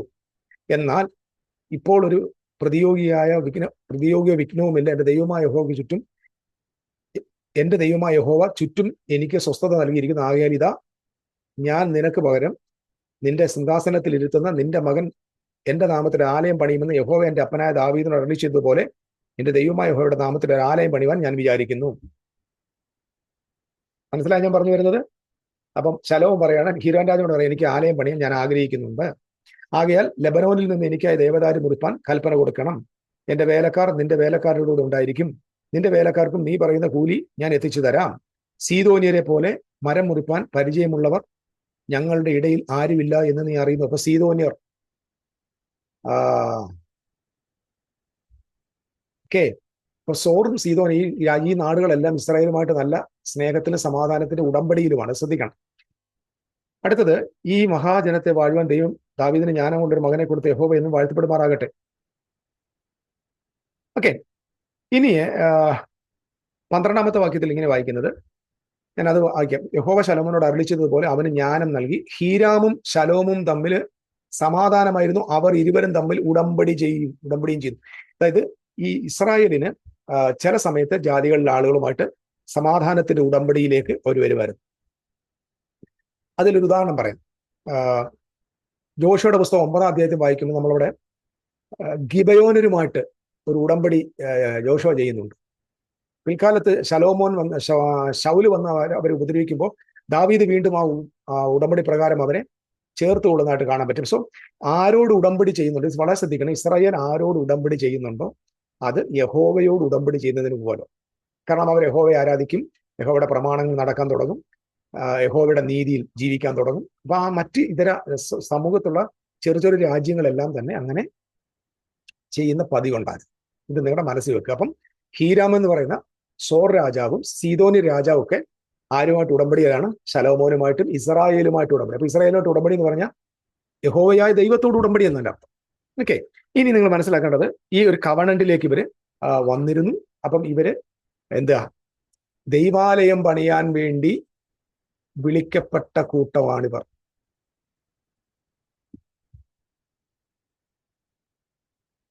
ഞാൻ രണ്ട് ദിനവൃത്താന്തത്തിൽ ഒരു വാക്യോടെ വായിച്ചിട്ട് നമുക്ക് നേരെ എസെക്കിയേലിലേക്ക് പോകണം. ഇത് ഇച്ചിരി നീളമായി പോകുന്നുണ്ട്, ദൈർഘ്യമാവുന്നുണ്ട്. 2 കൊരിന്ത്യ ലേഖനം 2ാമത്തെ അധ്യായത്തിലേക്ക് വന്നു. രണ്ട് ദിനവൃത്താന്തം 2ാം അധ്യായത്തിന്റെ 11ാം വാക്യം. സോർ രാജാവായ ഹുരാം ശലോമോന് യഹോവ തന്റെ ജനത്തെ സ്നേഹിക്കൊണ്ട് നിന്നെ അവർക്ക് രാജാവാക്കിയിരിക്കുന്നു എന്ന് മറുപടി അയച്ചെത്തിച്ചു. ഹൂരാം പിന്നെയും പറഞ്ഞത്, യഹോവയ്ക്ക് ഒരു ആലയവും തനിക്കൊരു അരമനയും പണിയേണ്ടതിന് ജ്ഞാനവും ബുദ്ധിയും വിവേകവുമുള്ള ഒരു മകനെ ദാവീദ് രാജാവിനെ നൽകിയവനായി ആകാശവും ഭൂമിയും ഉണ്ടാക്കിയവനായി ഇസ്രായേലിന്റെ ദൈവമായ യഹോവ വാഴ്ത്തപ്പെട്ടത്. അടുത്തത്, ഇപ്പോൾ ഞാൻ ജ്ഞാനവും വിവേകമുള്ള പുരുഷനായ ഹൂരാം അബിയെ അയച്ചിരിക്കുന്നത്. ഹൂരാം, അവയുടെ പേരും ഹൂരാം എന്നാണ്. ഹിറാം തന്നെയാണ്, അതായത് രാജാവിന്റെ പോലെ തന്നെ ഹൂരാം അബിയെ അയച്ചിരിക്കുന്നു. അപ്പൊ ഈ ഹൂറാം അബി ആരാന്ന് ചോദിക്കണമെങ്കിൽ നമ്മൾ മനസ്സിലാക്കേണ്ടത് 4:14 നോക്കി. ഹൂറാം അബി ആരാന്ന്? അവൻ ധാന്യ സ്ത്രീയുടെ മകൻ, അതായത് ഇസ്രായേലിലെ ദാൻ ഗോത്രത്തിലെ സ്ത്രീയുടെ മകൻ. അവന്റെ അപ്പൻ ഒരു സോര്യൻ. ഇനി വളരെ ശ്രദ്ധിക്കണം. ഹുറാം എന്ന് പറയുന്ന ഒരാൾ, ഹീരാം രാജാവ് പറയാണ്, ഞാൻ ഇവനെ അയക്കാൻ പോകണം. ഇവന്റെ അപ്പൻ എന്തുവായിരുന്നു പറയുക, സകലവിധമായ വൈദഗ്ധ്യമുള്ള മെറ്റൽ കൊണ്ടുള്ള എല്ലാ പണിയും ചെയ്യാൻ പറ്റും. പൊന്നുകൊണ്ടും വെള്ളി കൊണ്ടും പിന്നെ വജ്രം കൊണ്ടും എല്ലാ കല്ലുകൾ കൊണ്ടും കൊത്തുപണി ചെയ്യാൻ പറ്റുന്ന അരെ കഴിവുള്ള ഒരാളായിരുന്നു ഈ ഹൂറാം അബി എന്ന് പറയുന്ന ആളിന്റെ അപ്പനായിരിക്കുന്ന സോര്യൻ. അപ്പൊ സോർ രാജാവിന്റെ ദേശക്കാരനായ സോര്യന്റെ മകനായ അതിന്റെ ഭാര്യ ദാൻഗോത്രക്കാരി. വളരെ മനോഹരമായ ഒരു ചിത്രം അതാണ്. ഇയാളെയാണ് ശലോമോൻ തന്റെ ആലയത്തിന്റെ പ്രധാനപ്പെട്ട ഫ്രണ്ടിലെ 2 തൂണ് പണിയാൻ വേണ്ടി മാത്രമേ അവനെ കൊണ്ടുവരുന്നുള്ളൂ. ബാക്കിയെല്ലാം പണി അവർ ചെയ്യുന്നുണ്ട്, തടിപ്പണിയെല്ലാം ചെയ്തു.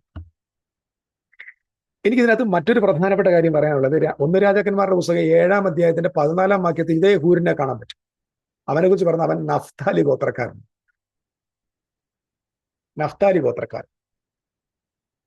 അതൊരു രഹസ്യമാണ്.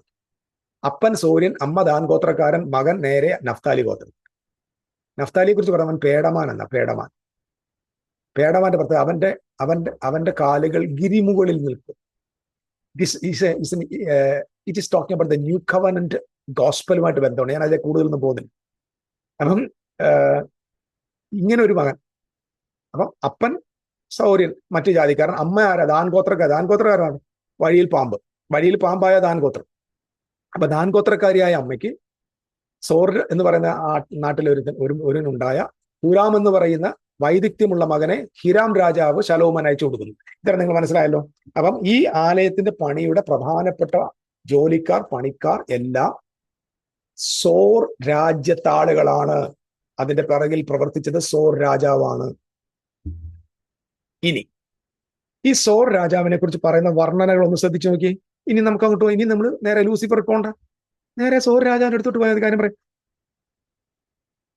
യഹോവയെ കർത്താവ് പറഞ്ഞു, നീ മാതൃകാമുദ്രയാകുന്നു, സിഗ്നറ്റ്. കാരണം ദൈവത്തിന്റെ ആലയം പണിത് ഇവരോട് പറയാണ്, നീ A Signet, U are A perfection of. കാരണം അവൻ ദൈവത്തിന്റെ പ്രമാണങ്ങളിലും യഹോവയെ ആരാധിക്കുന്നതിലും ദേവാലയം പണിയുന്നതിലും അതിനകത്ത് വിശ്വസ്തത പാലിച്ചതിലും അവൻ ആരായിരുന്നു? മാതൃകാമുദ്രയായിരുന്നു. You was a signet of perfection. അടുത്ത വാക്ക് പറയുന്നു, നീ ജ്ഞാനസമ്പൂർണനും സൗന്ദര്യ സമ്പൂർണനുമായിരുന്നു. അവന് ജ്ഞാനം ഉണ്ടായിരുന്നു. കാരണം അവന്റെ നാടായിരുന്നു, അവന്റെ ദേശക്കാരായിരുന്നു ദേവാലയത്തിന്റെ പ്രധാനപ്പെട്ട ജോലിയെല്ലാം ചെയ്തത്. നിങ്ങൾക്ക് ആശയം വ്യക്തമാകുന്നുണ്ടോ?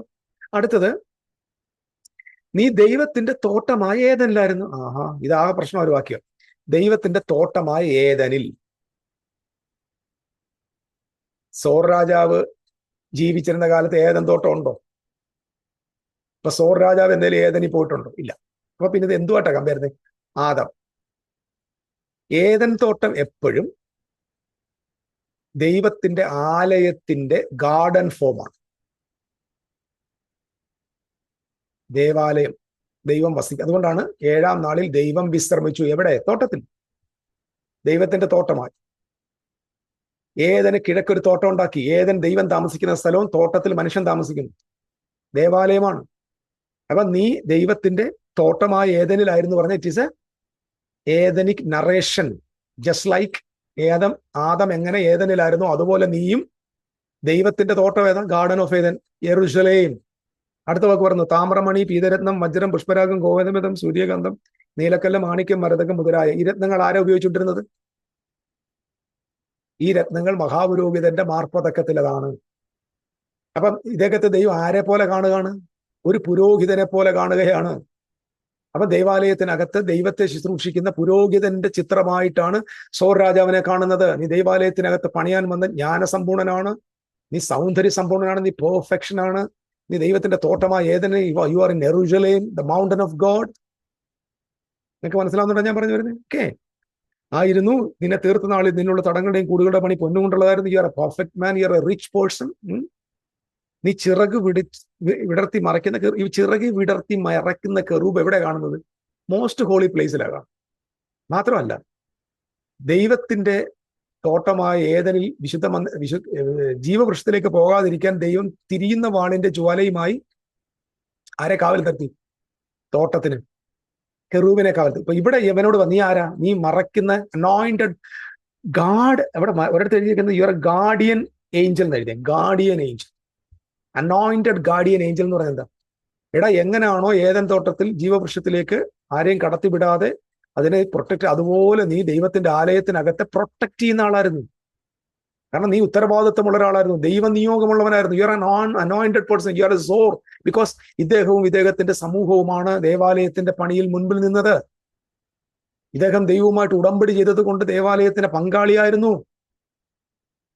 ഞാൻ പറഞ്ഞ മനസ്സിലാക്കണം. ഇതാണ് ബൈബിളിൽ നമ്മൾ ബൈബിൾ കൊണ്ട് വ്യാഖ്യാനിക്കുന്നത്. അല്ലാതെ ഇതുകൊണ്ട് നേരെ പോയി സെലസ്ട്രിയൽ അവൻ അവിടെ ആയിരുന്നു ഇവിടെ ആയിരുന്നു പറഞ്ഞിട്ട് 3.5 കോടി വർഷത്തിന് മുമ്പോട്ട് ഏദൻ തോട്ടം ഉണ്ടാക്കി അതിനകത്ത് ലൂസിഫറിനെ കുടുംബമായിട്ട് പാർപ്പിച്ചെന്നൊക്കെ പറഞ്ഞ് ഇതൊക്കെ ആരാ വിശ്വസിക്കേണ്ടത്? ഇറ്റ്സ് ടോക്കിംഗ് അബൌട്ട് സോർ രാജാവിനെ കുറിച്ച് പറയാം. നോക്കി, അത് നീ ചിറക് വിടർത്തുന്ന കെറൂബായിരുന്നു. ഇതെല്ലാം നറേഷനാണ്, ദേവാലയത്തിന്റെ നറേഷനാണ്. ഇറ്റ്സ് ടോക്കിംഗ് അപ്പം കെറൂബുകൾ. അതുകൊണ്ടല്ലേ കെറൂബിനെ നമ്മൾ വിശുദ്ധ മന്ദിരത്തിൽ കാണാൻ പറ്റും. 2 കെറൂബുകളുടെ നടുവിൽ ദൈവം വസിക്കുന്നത്. ഞാൻ നിന്നെ വിശുദ്ധ ദേവപർവ്വതത്തിൽ ഇരുത്തിയിരുന്നു. എവിടെ? വിശുദ്ധ ദേവപർവ്വതം ജെറുസലേം. നിന്നെ ഞാൻ അവിടെ ഇരുത്തിയിരുന്നു. നീ അഗ്നിമയ രഥങ്ങളുടെ മധ്യ സഞ്ചരിച്ചു. അഗ്നിമയ രഥം എന്ന് പറഞ്ഞാൽ stones of fire. Stones of fire means ഈ മാർപ്പതക്കത്തിന് ഉപയോഗിക്കുന്ന ഗോമേതക കല്ലിനെ വിളിക്കുന്ന പേരാണ് സ്റ്റോൺസ് ഓഫ് ഫയർ. ഇവിടെ രഥം എന്ന് അവിടെ തിരിക്കും. നിന്നെ സൃഷ്ടിച്ച നാൾ മുതൽ നിങ്ങൾ നീതികേട് കാണുന്നവരെ നീ നടപ്പിലാരായിരുന്നു? നിഷ്കളങ്കനായിരുന്നു. നിഷ്കളങ്കൻ എന്ന വാക്കിന്റെ അർത്ഥം എന്താ? ഒരു പാപം ചെയ്യാത്തവനല്ല. ന്യായപ്രമാണത്തെ സൂക്ഷിക്കും. ന്യായപ്രമാണത്തിന്റെ നീതി സംബന്ധിച്ച് അനന്യൻ, അതുപോലും നിഷ്കളങ്കൻ. അദ്ദേഹം ദൈവത്തിന്റെ പ്രമാണത്തിലെ ഉടമ്പടിയിലും ദൈവനീതിയിലും ന്യായപ്രമാണത്തിന്റെ നീതിയിലും ജീവിച്ചിരുന്നു. നീ പെർഫെക്റ്റ് ആയിരുന്നു. പക്ഷെ എന്തു പറ്റി? നീ നടപ്പിൽ നിന്റെ വ്യാപാരത്തിന്റെ പെരുപ്പം നിമിത്തം നിന്റെ അന്തർരഹം സാഹസം കൊണ്ട് നടന്നു. ഇയാൾ സമ്പന്നനായിരുന്നു, ഇഷ്ടംപോലെ സമ്പത്തായി. പ്രത്യേകിച്ച് ശലോമോൻ വേണ്ടുവോളം ഇവർക്ക് കൊടുക്കുമായിരുന്നു. സോർ become a very rich. Especially സോറ് അന്നത്തെ കപ്പൽ തുറമുഖമൊക്കെ ഉള്ള വലിയ വ്യാപാരം നടക്കുന്ന സ്ഥലമായിട്ട് മാറി. അദ്ദേഹം എന്ത് ചെയ്തു? നീ അന്തരംഗത്തിൽ സാഹസം കൊണ്ട് നിറഞ്ഞു, പാപം ഉള്ളിൽ വന്നു. ഇതിന് പ്രധാന കാരണമുണ്ട്. ഇതേ സമയത്ത് ഇതിന് പ്രോബ്ലം ഉണ്ടായത് യഹൂദ ഗോത്രത്തിലും ബാലിനെ ആരാധിക്കാൻ തുടങ്ങി, മറ്റ് ദേവന്മാരെ ആരാധിക്കാൻ തുടങ്ങി. യഹൂദഗ്രഹവും ദൈവത്തെ വിട്ടുപോയപ്പോൾ കൂട്ടത്തിൽ ആ ഉടമ്പടിയിലാകുന്ന ജനവും അവരുടെ കൂട്ടത്തിലുള്ളവരും അഹന്തയിലേക്ക് പോയി. അവരും ശിക്ഷിക്കപ്പെട്ടു. കൂട്ടത്തിൽ എന്ത് ശിക്ഷിക്കപ്പെട്ടു? ബാബിലോണിലേക്ക് ഇസ്രായേലിനെ നാട് കടത്തി കൊണ്ടുപോകുമ്പോൾ, അടിമയായിട്ട് കൊണ്ടുപോകുമ്പോൾ സോർ രാജാവിനെയും അവന്റെ ജനത്തെയും സീദോന്യരെയും കൊണ്ടുപോയി. എല്ലാവരെയും കൊണ്ടുപോയി. അവരുടെ ബന്ധപ്പെട്ട മുഴുവൻ ആളുകളെയും ബാബിലോണിലോട്ട് കൊണ്ടുപോയി, അവരുടെ സമ്പത്ത് മൊത്തം കൊള്ളയടിക്കാൻ. എന്തുകൊണ്ട് പറ്റി? സോർ രാജാവിന് പറ്റി, അവന്റെ ഹൃദയത്തിൽ അഹന്ത വന്നു, പാപം നിറഞ്ഞു. ഞാൻ നിന്നെ അശുദ്ധനെന്ന് എണ്ണി ദേവപർവ്വത്തിൽ നിന്ന് തള്ളിക്കളഞ്ഞു. എവിടുന്ന? ദൈവത്തിന്റെ ആലെന്ന്. കുളമ്പം മറയ്ക്കുന്ന കെറുബേ, ഗാർഡിയൻ ഏഞ്ചൽസ്, നീ അഗ്നിമയങ്ങളുടെ മധ്യ നിന്ന് നിന്നെ മുടിച്ചു കളഞ്ഞു. നിന്റെ സൗന്ദര്യം നിമിത്തം നിന്റെ ഹൃദയം കെറുവിച്ചു. നിന്റെ പ്രബന്ധം നീ നിന്റെ ജ്ഞാനത്തെ വഷളാക്കി. ഞാൻ നിന്നെ നിലത്ത് തള്ളിയിട്ടു. രാജാക്കന്മാർ നിന്നെ കണ്ട് രസിക്കത്തക്കവണ്ണം ഞാൻ അവരുടെ മുൻപിൽ ഇട്ടുകളഞ്ഞു. ഓൾ അബൌട്ട് സോർ രാജ. ദൈവത്തിന്റെ ആലയവുമായി ബന്ധപ്പെട്ട് ആലയം പണിതുകൊണ്ടിരുന്ന സോർ രാജ. മനസ്സിലാവുന്നു? ഇത് ലൂസിഫറിനെ കുറിച്ചല്ല പ്രിയപ്പെട്ടത്. So check the Bible, read the Bible, read the Bible please. നിശ്ചയമായിട്ട് നിങ്ങൾക്കിത് മനസ്സിലായത് ഞാൻ കരുതി. എന്റെ വാക്കുകൾ നോക്കുക. യെശയ്യാവ് 14 പറഞ്ഞിരിക്കുന്ന, എസെക്കിയേൽ 28 പറഞ്ഞിരിക്കുന്ന രണ്ട് വ്യക്തികളും, ഒന്ന് ബാബിലോൺ രാജാവ്, രണ്ട് സോർ രാജാവ്. ബാബിലോൺ രാജാവ് ജനത്തെ അടിമയാക്കി വെച്ചിരുന്നതിനാൽ അവനെ ദൈവം നശിപ്പിച്ചു കളഞ്ഞു, കൊന്നുകളഞ്ഞു, പാതാളത്തിലേക്ക് തള്ളിക്കളഞ്ഞു. സോർ രാജാവും ദൈവത്തിന്റെ സന്നിധിയിൽ ദൈവപർവ്വതത്തിലായിരുന്നു, ദൈവത്തോടു കൂടെ ആയിരുന്നു. ഒരിക്കൽ ബെൽത്ശസ്സർ അല്ലെങ്കിൽ ബാബിലോൺ രാജാവ് അങ്ങനെ ദൈവത്തിന്റെ ദാസനാണ്, ദൈവമാണ് അവനെ അയച്ചു കൊണ്ടുവന്നു. പക്ഷെ പിൽക്കാലത്ത് ദൈവത്തിന്റെ ജനത്തെ ഉപദ്രവിക്കാൻ, ദൈവത്തിന്റെ ആലയത്തിലെ പാത്രങ്ങളിൽ വീഞ്ഞു കുടിപ്പാനൊക്കെ തുടങ്ങിയപ്പോൾ both of them, they were the servants of God, they were serving God, but unfortunately ഇവർ ദൈവത്തിന്റെ സന്നിധിയിൽ മാറിപ്പോയതിന് ഇവർ നാശത്തിനും വാളിനും ഇരയായി. This is all about Lucifer. So there is no Lucifer in Christendom, in the kingdom of God. There is no Lucifer in the world. ഒറ്റയാള്, ഇത് Babylon രാജാവ്. Lucifer ബാബിലോണാണ് ജനിച്ചത്, ബാബിലോണിൽ വെച്ചിട്ട് മരിച്ചു. സോർ രാജാവ് സോറിൽ ജനിച്ചു, സോറിൽ വെച്ച് ബാബിലോണിൽ വെച്ച് കൊല്ലപ്പെട്ടു. So be happy all the time.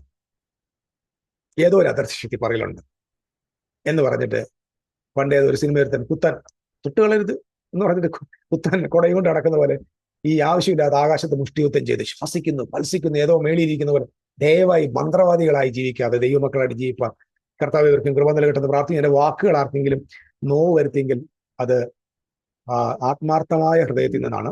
ആ നോവ് നിങ്ങൾക്ക് നന്മയായിട്ട് തന്നെ മാറും എന്ന് ഞാൻ കരുതുന്നു. കർത്താവ് എല്ലാവരും അനുഗ്രഹിക്കട്ടെ. ഈ വീഡിയോ നിങ്ങൾ ഷെയർ ചെയ്യണം, വീണ്ടും കേൾക്കണം. ആർക്കെങ്കിലും ഒക്കെ പ്രയോജനപ്പെടുമെങ്കിൽ ഇത് അയച്ചു കൊടുക്കണം. May the Lord richly bless you all. Amen.